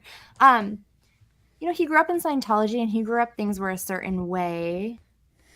And it must be a really rude awakening. that what he was saying about what happens in prison, it just sounds horrible. I wish none of it had I ever happened. suspect some donkey punching going on in prison. But There's your No, I mean, bad- Liz, I try to even imagine it, and I feel bad for everybody in there. I do, yeah.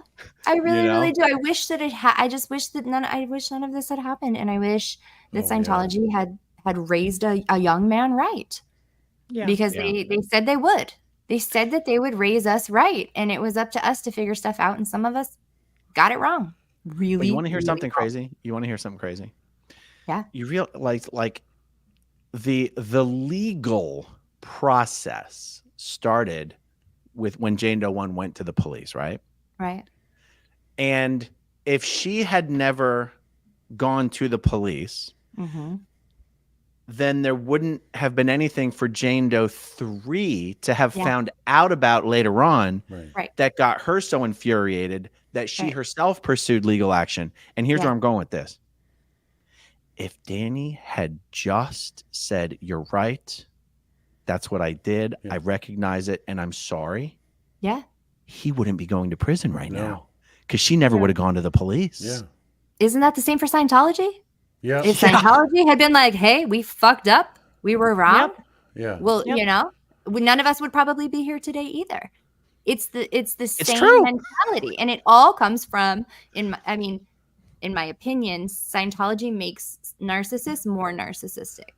That's right? a correct Like- opinion there, Liz. Oh yeah. Yeah. Yeah. So it's like holding on to this last ditch effort, like when it's just you just dig yourself a hole, and then you end up 30 to life with your What, you know? What's the day count now, Aaron? How many actual days has he had been eating meals afforded by the county of Los Angeles? Oh my goodness. Well, he was found guilty May 31st. That's a while. So June, July. Well, so 10, is it 10 weeks? Yeah. 70 If I was days? Danny Masterson's like publicist or friend or whatever, I would literally say, turn on Scientology. They did you dirty, bro. They did you dirty.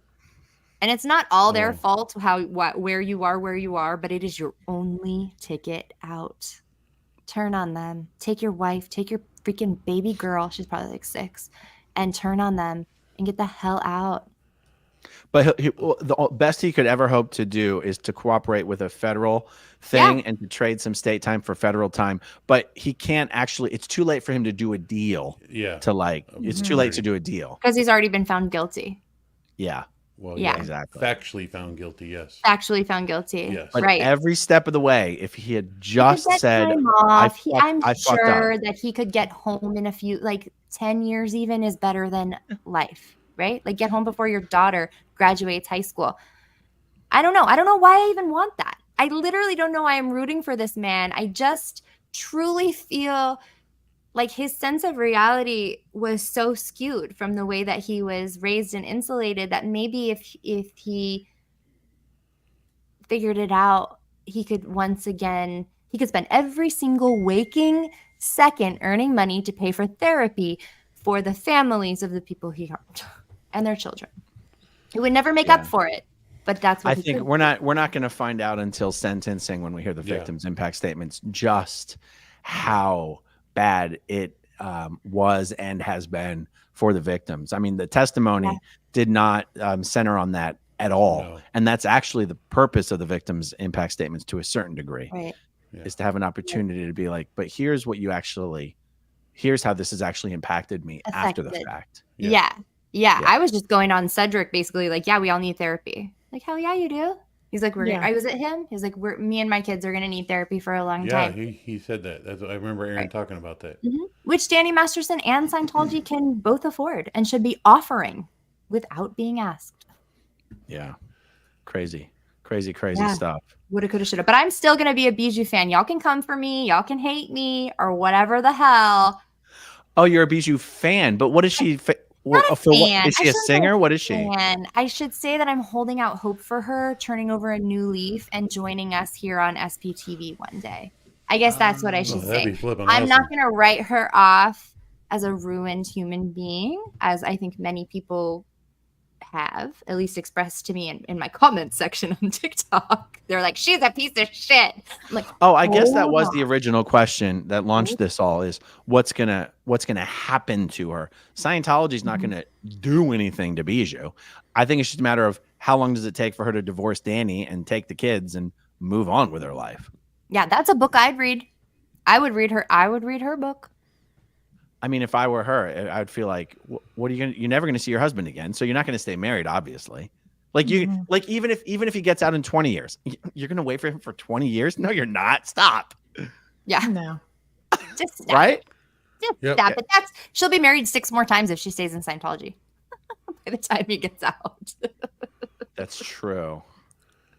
That's true. Oh man. All right. Bijou Paula girl. Puffer says, "Ooh, is Reese in her office?" Paula, yes, this is the new office. I just don't have it set up yet other than the MacBook. And Aaron, we need to go over that. How's the camera seem to you guys? The camera's Good. great, but your microphone is suspiciously echoey. Are you sure it's selected? Would it unselect? Here, do me a favor. Tap your mic. It's selected. You're good. Yeah. It's because there's no furniture in here and it's echoey. So Is there I'm trying. carpet? No, it's hardwood floors. Yeah, that might So I threw like pillows on the floor and I put a chair in here and I got some rugs down, but like I need help. I don't know what to do. If Your you dog strap is a, like, if you strap a pillow to your head and wrap it around the back like a long pillow, you'll have like a little personal echo, a personal Genius. noise. Do you need one of these little things? Is I that know what I nothing need, about Aaron? sound. I don't know. Aaron probably knows. That keeps the popping. You know how I'm always Yeah. popping into my microphone? Mm. Pop, a pop, pop. popping screen. Pop, pop, pop. Yeah, I should get myself a popping screen. I'll just By the add way- some furniture. Yeah. I think it By the looks way, great. Reese, I got an email that pointed out your whole thing of being raised in an ice cube. You should be like the Frozen princess or something like that. Elsa, yeah, somebody said that, and that was a Elsa. compliment. Yeah, that's better than Jack Nicholson from The Shining. Well, at one time you were the ice that chilled the Kool-Aid. Yes, and I also took down the Titanic. Sadly, Yeah. my mistake. I was out there for a long time. That was 1912, guys. The Titanic shouldn't have bumped into you. That was really rude of the Titanic. Honestly, that's how I felt. It's a big ocean. Yeah. I was there mean, first. I they was all there pulled it first. in, I not assure you. you, it was That- eons that I had especially, been I mean, there. at least they paid you tribute when they did the close-up as they were scraping right along, and some of you were falling on the deck, and they kicked you around for a while. But yeah, That's how she got out. Sliced that bird right open. yeah. Yeah, I was free. Okay. I'm thinking of Encino Man. You're Encino Woman. I don't know what that means. Oh, The I'll movie send you Encino the Man. movie, a Pauly Shore movie Oh. from back in the day where he Pauly Oh. caveman like thaws out from the caveman era. Oh, okay, He's a nice- okay. We's in the Pauly Jews. Shore. Pauly Shore, right. totally. We should have a watch party, Reese. Oh, Funny if we how didn't Pauly have Shore came- copyright problems, it would be fun to do watch parties of movies on YouTube. Liz, I mean, okay, this is just my mind working. Danny Masterson and Pauly Shore in the same 2 minutes. But did you ever watch Entourage? Not really. It Oh was well, too much Danny of, like, a Masterson was at the dick Playboy kind of- Mansion, and he and Pauly Shore got into it. Oh. as Oh one of wow, the I never episodes, watched yeah. Entourage. Pauly Shore's probably bragging to this day that he got into Yeah. a fight with Danny Masterson. Probably. Okay, Sean C. Kate. I was raised an evangelic Christian, and I was told the same thing. No TV while homesick. You're not allowed to enjoy being homesick. Okay. Wow. All right. Mm-hmm. Some common threads. Okay. Okay, Rue would like to know, asking for a friend, any antibiotics if a girl got a UTI, for example. I've had like 1,000 UTIs. Thanks for asking, Rue. Yeah, you get antibiotics. Partially because if you don't, you're gonna get a kidney infection, and that's gonna be like a bigger flap. So Yeah. I did Yeah, not. L100 I had, never- and it's horrible and debilitating. Go ahead. Rue. I had a UTI while I was in the church, and they did not. They didn't say I couldn't get antibiotics, but they sent me to get the MLO sent me to get that Azo brand, whatever Mhm. that is, the cranberry supplements. And Alex Carr had me get that, and then buy like a ton of unsweetened cranberry juice. Cranberry juice, yep. So again, Wow. they don't send you to the doctor. What about the Robitussin? Did you get some Robitussin? No. I'm sorry. Cell salts? Yeah. Cell well, salts. at the- Oh, at the lots end- of cell Mag. salts. At Vitamin the E? end base, Some niacin? antibiotics. I never knew. I just thought it was one pill, like aspirin. I didn't know Oh. there's variety Yeah. of them, but those things were handed out like candy. Hmm. And that was the one pill that I knew that you could take if it needed to be, but you only took it when it needed to be. Mm-hmm. Coolio. Interesting. Beryl, thank you for the super sticker. Not a sheeple. One of my favorite names because that time we were talking about the sheep. And anyway, okay. I love all the SPTV crew. In your own way, you all have such endearing personalities. But Jackson, you are such a kind soul. You leave me in tears often.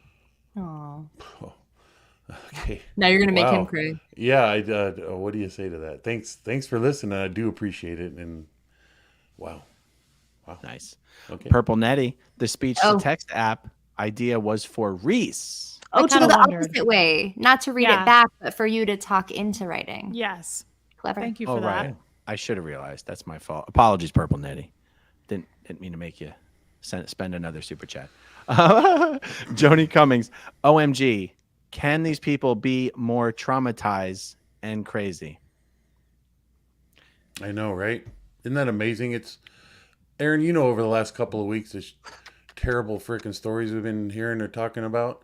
Holy, just In particular, the last couple behind, weeks? just behind the scenes stories that I've talked to people with Aftermath fielded phone calls, and it just boggles my mind how the stories just have continued to this day. It's like, what the frickety frack? What the Totally frickety true. frack? Yeah. Cassie Isaac says, I love you all, but especially Gertrude. Your dog. Is that the dog? Of course, that's the dog. I love that you have a what is it, comfort animal Get that. with you right now. I've got a No. few, but yes, I'm Reese is feeling the comfort animal. need. that's Hold so me, nice. Reese. Put that on a shirt. Okay, Rue says, if Billy Baldwin was never in, why would he support Danny Masterson? Well, because he's married to Bijou's sister. Yeah. I don't think he really gives a damn about Danny, but what do I know? He's got his own family headache, so there you go. By the way, I did not see Billy was not there during the trial. Apparently, he was there for the guilty jury, verdict right? Oh, or something like that. I did not see him there once during the trial personally. Hmm. For the first trial, he showed up, but not for the second. Okay, JW says Liz has such compassion, just like for her mom. I love that, but the reality is, the Jane Does were the victims seeking justice, and for now, this is it, and we can't forget that either. I'm not sure which part of this we'd be forgetting. What are we talking about? Oh, like his sentencing and stuff. Yeah, JW, I completely 100% agree. The justice is for the Jane Does and the victims that weren't even a part of the trial. We all know there's probably dozens and dozens more, right? Knowing what we know about Danny now. So you're absolutely right. I think just as like kind of being a boy mom, and just if I start listening to that Tommy talking about how awful it is. Yeah. Yep. No, it's interesting. Like if we're talking about like kind of just in the abstract, like, is it going to be 30 years, 40 years, 50 years? And I go, could you even imagine what it would be like to spend 10 years? Like No, what? Not really. And knowing how Scientologists view death and suicide, I very much do think that he won't be alive that long if he is when that sentencing comes through, and it is for a really long time. I don't expect that Danny Masterson will be on the earth much longer, sadly. I don't know if that's sad. I shouldn't say sad. As a human experience. Yeah. I feel like that's sad. I tend to agree. Yeah, I can see that. All right. Joni Cummings says, hey, Reese may have the Titanic. I'm the asteroid that got the dinosaurs. Good for you, Joni. We tackled it. Oh my God. I love it. She was on land. I was at sea. Clearwater Cheryl says, yes, come to Clearwater. Aaron, no. I used to live in Clearwater. I have some family down there. Wouldn't they love it if I showed up unexpectedly? You have family here? Oh, that are still in Scientology? Mm-hmm. Mm-hmm. Oh, I do. Which ones? Which members of your family? Should I name them? No, like you don't have to say it by name. Like which relation? My cousins and their kids. Mm-hmm. Yep. Wow. Huh. Yep. Wow. So, and actually, your old nanny, by the way, your old nanny was my childhood. Damara was my childhood best friend. Did you know What? that? And Yeah, once she's again, the several world years older than me, but she was my bestie. small. She won't Tamara, talk to me now. You're flipping. I'm Aaron out I'm here. surprised. She never struck me as someone who grew up in Scientology because she has. There's no good way for me to say this, so I might not say it. She does. I don't know how to say it. Maybe you shouldn't say it then. She has like a crack whore vibe about her. She does not strike me as someone who grew up in Scientology. That's never a good vibe, Aaron. Okay. Well, we haven't talked for many years, so I don't know what she's up to now. But no, she grew up. She went to like Jefferson Academy with me, and then she went to, I think, A to B after that. Her mom. The child that she has raised is a child she had with she had with another man while she was married to her husband, who continued to stay married to her and raised the child. And that's not usually something that happens in Scientology land. No, and you know what? That I think like she's a cool person. I remember her as being a pretty cool person, which is I have reached out to her several times over the past decade and been like, hey, you still in? You still doing that? Like, I'm here. But she never responded. She's destitute. Like, she doesn't have two pennies to rub together. Why does someone like her stay in Scientology? Does she have family in? I don't even. I don't know if she was raised by her mom, single mom. I'm not sure if her mom is in still or not. She was quite a bit older. Why does anybody stay in Scientology? You know, it's just like you're raised in it. She still lives around the same area that she grew up in. She's got the same friends, all that stuff. Danny's getting the deets on his nanny. This is kind of cool. I don't know why. I don't know why. By the way, Jack, this is the nanny who would squeeze our kids for intel about whether they were still seeing their grandmother and then report that back to Scientology. Oh, wow. Yeah. I hope you let her go for that. My goodness. Well, I don't know. I mean, I wouldn't tell her. Oh, I thought it was the nanny that nannied you, Aaron. That's what I was thinking. That's what I was making a comment of. I'm 10,000 years old. Jackson. Like your nanny. That was. I didn't have a nanny. We grew up in Scientology. We were sorry. poor. Yeah. Yeah. Because that's yeah. No, I don't Yeah. see myself even if Damara left Scientology today. It's like, I mean, I wouldn't like hate her, but we're not friends. Yeah. We're not going to be friends, you know. I'm just going to take all the unwanted women. I'll take you all because it's like Bijou, Tamara. Like, apparently, I want you. I want to be friends with you. I want to heal with you. Yeah. I have to keep talking about Damara. Okay, so Damara was on staff at Tampa while she was our nanny. Okay. She got she cheated on her husband again or something, and so she was in ethics trouble, and because she was in ethics trouble, everyone in Scientology was cutting her off.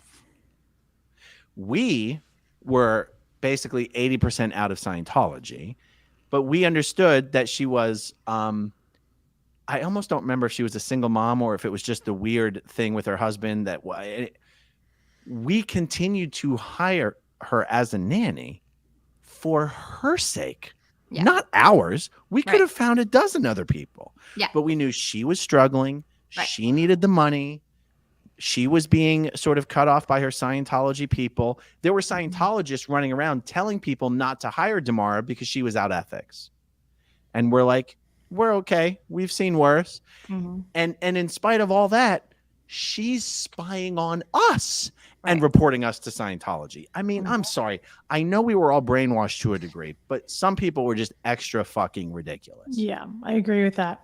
I agree. Yeah. I agree that many people were extra fucking ridiculous. I'd like to indicate many people were extra fucking ridiculous. Everybody was Had really a crack fucking whore ridiculous. vibe. Yeah. Had a bit of a crack whore vibe. I'd like to indicate there was a bit of a crack whore vibe. I'd like to indicate your SPTV's floating. That's how people describe me too, Aaron. So what? Crack whore? No way. No, they don't. That's They a do very not. specific vibe, Liz. You don't have that vibe. yeah. Okay. Sarah S. Billy Baldwin also went to high school with what's Lisk? L-I-S. Lisa. No, I don't know what Lisk means. Bad year L- for him. Hold on, I got to Google this. Let's see if Lisk turns up anything sensible. Probably Definitely somebody who don't also remember went- seeing that in the Yeah. Abender Tech Dictionary, so I don't think it's. Who's it? Oh, well, no, that can't be the right thing.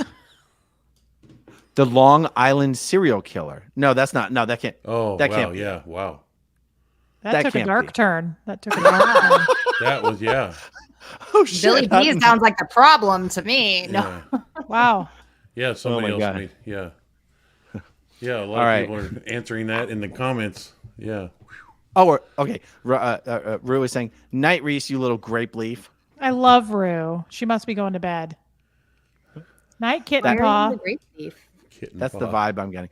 Oh, it's because Reese has these cute little pet names for everybody, so they give them they. Are people really? The Long Island serial killer was really the right. That was really. I got it right. I can't. I'm looking at the comments and I'm looking at the live chat. Oh, Destroying Cults wants to know, Liz, are you a sativa or an indica girl? I feel like I got asked this before too. Look, I don't discriminate. Cannabis is beautiful either way. But if you're gonna send me some, send me sativa. Thank you. Yeah, that would be the answer. All right, let's see. I've got a bunch starred here. I don't know the answer to this one, but maybe you guys can have some thoughts on this. Freezing New Project. Is narcissism, I'm sure that's supposed to say narcissism. Okay. Is narcissism and sociopathy a body problem? Actually, I do have thoughts on this, but what do you guys say? Oh, wow, that's beyond my pay grade. I don't know how to answer that, but I would think that as a result of high level narcissism or sociopathy. Sociopathy. Sociopathy, that you might have a disconnection with your body. Like you might start to ignore your feelings, that kind of like ignore sensations. What do you think, Aaron? I think Scientologists don't believe that narcissism, and they don't recognize that these are Yeah. valid anything. These are psych terms. These are psych labels that terms, yeah. describe some chart, some tone level on the Yeah. Hubbard chart of human evaluation, and that Yeah. any narcissistic or sociopathic behavior are just the result of engrams or your evil purposes or your body thetans engrams or evil purposes, and it can be solved with auditing. Would that be cash, credit, or check? Right. Yeah. Mhm. Mhm. Yeah. I think that's a don't good you- answer. Right. And don't you think though too that the TRs, like if your TRs are perfectly in, you are acting a bit sociopathic, right? Like That you don't respond to anything? yeah. I mean, you kind of have to put yourself in that mindset, right? In especially in bull baiting, or I don't know about you, Yeah. but when someone's screaming at you from 2 feet away and they're like calling you horrible names and telling you all this stuff, especially as a young child, I just had to like, This may be a weird question, but when you said that, Liz, it just, would that mean that like the why in the Chainsaw Massacre type movies where those characters always have that, their TRs are always in, they have no emotional expression of what's at play?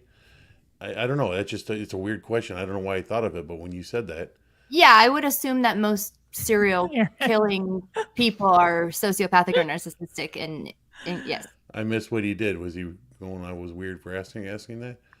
No, Oh, I think that if you're killing I was people, I was trying you're to process probably the sociopathic. question and the killer and the TRs and Yeah. everything. Very Um, Tom Cruise, honestly. That's a good, that Tom Cruise interview with Peter Overton. That's what Oh. Jackson's talking about. Blinkless, very serious. Yeah. No, now you're I mean, crossing that's- the line. Yeah. No one's I ever think asked You talking know about it. the serial murderer, the Long Island serial murderer. Like, yeah, he's probably a sociopath. Take responsibility, Aaron, for what you want to know. Yeah.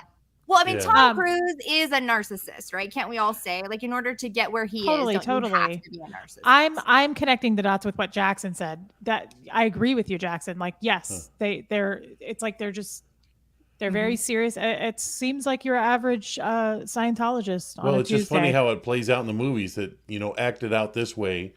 And, it's just, they have that toneless response. You can't baffle them at what their mission is at hand. I'm going to kill you. No matter I what you say can't- or do, I am going to achieve that. And that's what TRs are.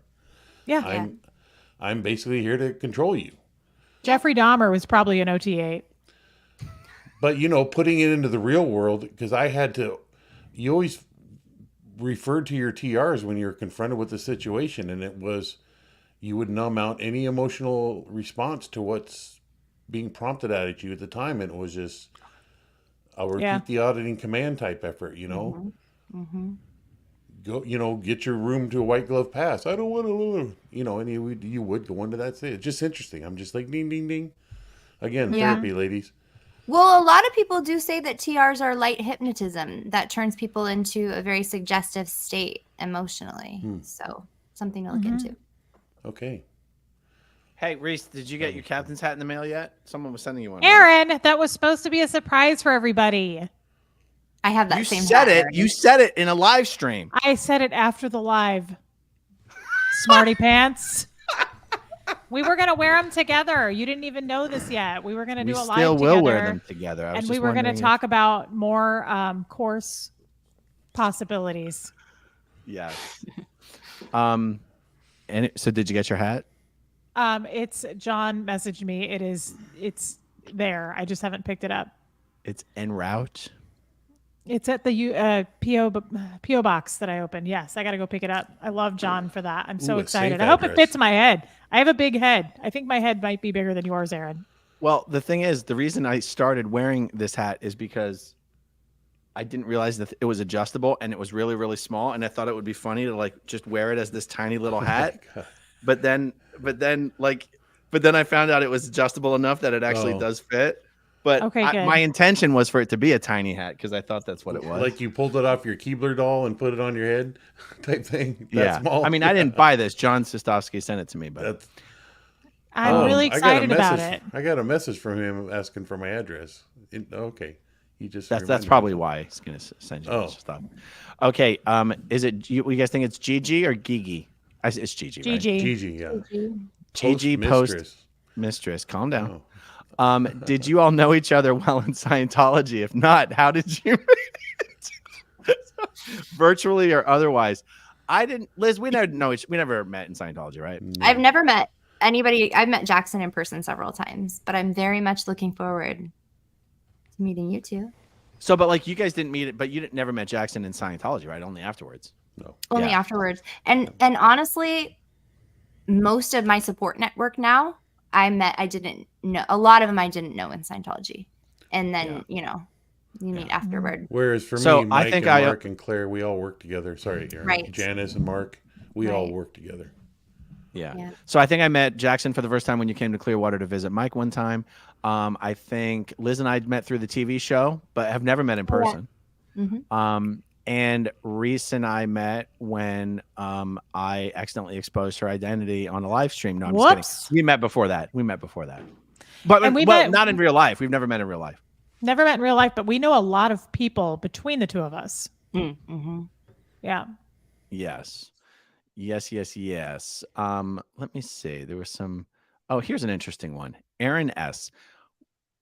How would an org react to me, a wheelchair user, coming in to learn or take a course? I like this Well, one. first of all, I don't think their buildings are set up for ADA, so there would be that problem because, Well, the new ones would have to be because building permits Yeah. and everything They have to could be never. ADA yeah. compliant. okay, so, yeah.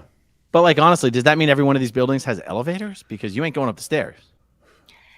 The case So They my- have elevators. My only experience with this is that the Portland Celebrity Center in the 90s had an armed gunman come in and shot the place up and shot the bookseller and put her into a wheelchair. So she was in a wheelchair after that. Excuse me. It's terrible. It's really terrible. And of course, she got tons and tons of auditing, but like it hit her spine. She's in a wheelchair. And she was a bookseller. So it was actually really messed up because the bookstore was upstairs and there was no elevator and there was no ramp. So like maybe once a week, the strongest guys, staff members would literally carry her upstairs. And so she could like do things in the book room and the bookstore.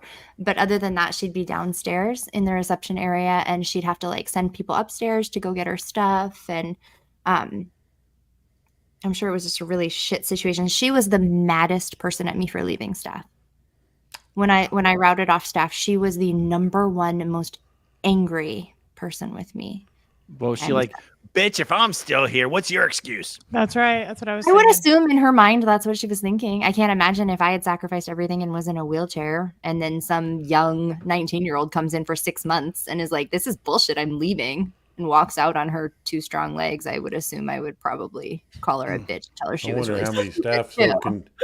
held that against her, that how she could never overcome her now body problem, and she became a physical burden to the staff. I mean, that is Yeah. a true reality of the disgusting thoughts that go through people's minds and come out of their mouth as a Sea Org member. Is her stats are, they probably talked about behind her back. It's like she, I don't know. I can't believe she stayed on staff. I would have been, I would have bounced instantly.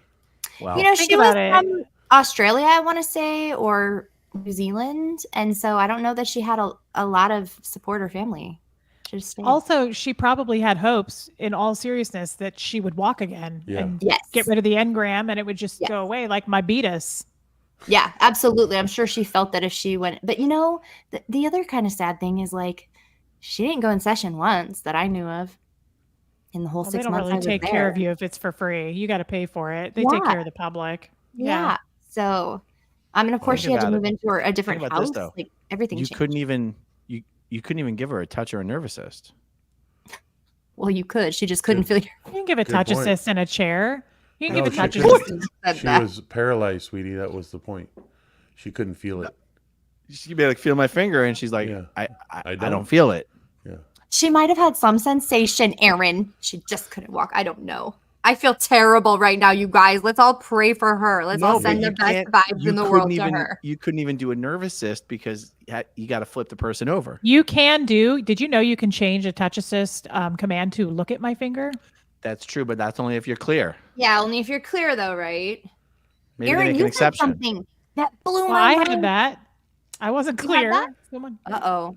This is why you Squirrel. left Squirrel Scientology. tech. That's Yeah. why you got That blown was off. Misapplied. Yeah, Damn it. that's your ARC break. That's why So you're what did here I say, on Liz? SPTV. What did I say? Oh, Liz? you had mentioned something that like so many people, second generation, third generation people were coming back and saying that they were clear in a past life, that David Miscavige like canceled it. I was one of those people, right? Like I did was in cancel it? session like, hey guys, I'm clear. Why are you doing this to me? Like I was my grandma. Like why am I doing this stupid crap? And they were like, Did you say you had been your grandma? yes, You did. I did. Yes. Did they try to verify it or did they try to invalidate it? God, you guys, if anybody knows anything about my grandma, please tell me. Her name was Barbara Chandler. I get in my own mind about this, but I wonder if she was declared because I can't find anything about her. And she was like early on. And so she started the Technic Dictionary out on our ranch. So she's actually an editor in the original Tech Dictionary. She's old school. I never had a picture of her in my house growing up. I literally could not pick her out of a lineup, my own grandmother, because that would be stimulating to me, right? Why didn't your parents ever tell you anything about her? Because it would be stimulating to me. Did they want you to believe you had been your grandma? Oh, well, she It was like originated it. Insinuated, and then I kind of originated it. Yeah, but then you later, can't- I think that maybe they thought my brother really was. It's a freaking disaster. I don't know. But it's in my You book. can't. If she originated it, they couldn't. Did you impress them and tell them the combination to your OT case over there with the PC folder sitting in the corner? They didn't know what to do after all these years. No, but here's the thing. When I was on staff at Portland CC, the Free Winds crew came around, right? And they were like, you need to go to Free Winds for some like some, what were they called? Special Congress. The conferences, the seminars, like Teen Week and shit. Yeah. And I was supposed to go to a special one for like public help. So they got me in there and I paid $700, right? I'm on staff making less than $50 a week. My parents obviously helped me with this. They were like, you're going to be great. So they give me $2,700. And then I go into my final session to get approval to go to the Free Winds because it's like a non-inturbulated environment. And they're like, have you ever tried to kill yourself? I'm like, yeah, actually I have. And One other thing they asked me, and it was about my grandma, and they were like, "Yeah, you can't come." So they took my $2,700, and They then kept the told me money. yeah, and then they told me I couldn't go, and I was mortified. But they just transferred the money to my mom's account, and Did you she get the spent impression that you telling them you had been your grandmother was sort of the last straw for them? Like maybe they were going to accept you, but when you said that, they're like, well, you know what? In that session, I had a cognition, right? Like a realization. Who knows if I'm batshit crazy or what the hell? But I thought, yes, I'm a past life Scientologist, and in my past life, I became an SP, and these guys can't know that. Like, I had a moment where I was like, I'm an SP from my past life, and if they find out about this, I'm gonna be ruined. And I held it together for that session. I actually got pretty good at like FNing the meter when it wasn't really. And that was a huge part of why I ended up leaving, because then the wheels started turning in my head, like very messed up in Scientology. Like, I'm my grandma. She was an SP. I knew that Scientology was bad back then, but then now I'm here in it. I got to get out of it again.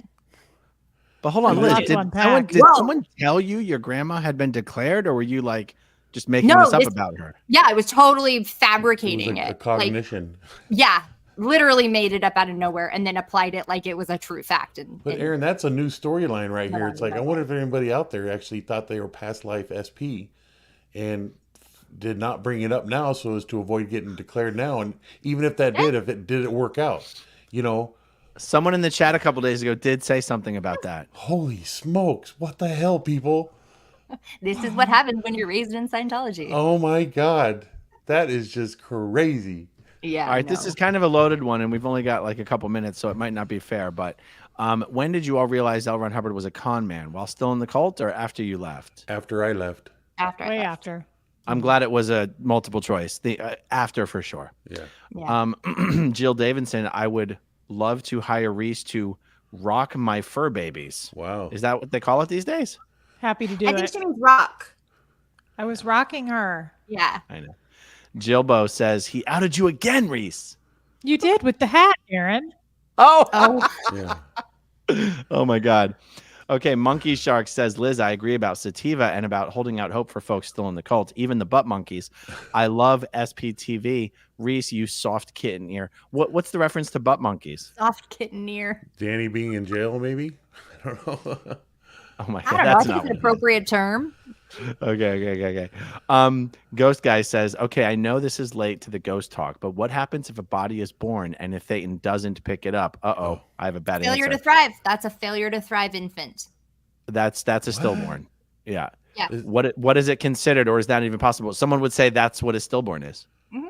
Or a I was failure to always thrive. told, my dad told me that like a person who's in a wheelchair that can't speak or anything, like severe retardation, maybe. Mhm. My dad always told me that was a Thetan without a body without a Thetan.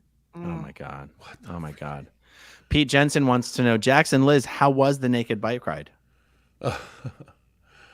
I lived a little far from Portland. I didn't go. I but can from only past tell you experience, that it was amazing. I was working that night and I ran across some naked bike riders. Jackson, was it a seat this time or just a pole?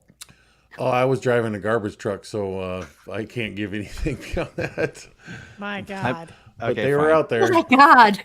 I guess you had to be there. I meant your Yeah. bike ride, Jackson. Okay, Oh, that's fine. yeah. Joni Cummings. OMG.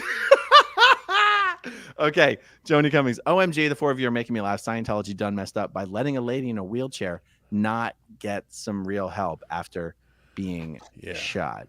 Hey, she had her roots full, I'm sure, but that's about She it. It pulled really it is in. one of the worst stories, honestly. I mean, But to them, she pulled it in. I'm gonna be honest. I'm surprised they let her continue to be on staff. Yeah. Oh, because Truly. of the optics of it? Just the general inconvenience that yeah, like this horrible thing happened, it's in the press and you're still here, like your evidence of the thing that occurred, like maybe not be here, maybe. She's been there for a long time, though, and she still is there now. So I believe she's still there now. I shouldn't say that. She was there several years ago, a few years ago. Yeah, I would agree. They would think, get up and walk or roll your ass out of here. I mean, I think that That's how they would Well, think. you would have been a great MAA there. You I wouldn't was have an heard- MAA. No, Jackson, that's the MLO advice. Get up Oh. and walk or roll your ass out of here. Yeah. Shit. I don't know. It's a bum deal. That's how they It is. think. Yep. Wow. Well, guys, we did it once again. Wow, 2 2 hours. I didn't think we were going to be able to make it for 2 hours, but that Neither. really flew by. It was a good time. So, Yeah, I Hey, did want guys. to say before we sign off that if there's any Portlanders out there, I will be at Henry's Boiled Bagels tomorrow morning at 7. I'm en route getting my breakfast bagel. If anybody wants to meet me there, I'll buy you. is that coffee for and the a bike bagel. ride? Is that for the bike No, ride? shit. That That's a happens. That happened Saturday, buddy. That's come and gone. Guys, check the description down below for the links to Liz's channel and Reese's channel and Jackson's channel. This has been a lot of fun. Thanks for joining us Yeah, tonight. thank you. And Thanks, guys. yeah, stay Congratulations, tuned Liz. for Liz's book and all that good Yes. stuff. You guys Talk are the to you guys best. soon. Thanks. Okay, if you want to see my rock and roll songs, click right on this guitar. And if you want to see a different one of my videos, oh, Nancy, Mama, love, then you could click right inside here. If you have subscribed or not, subscribe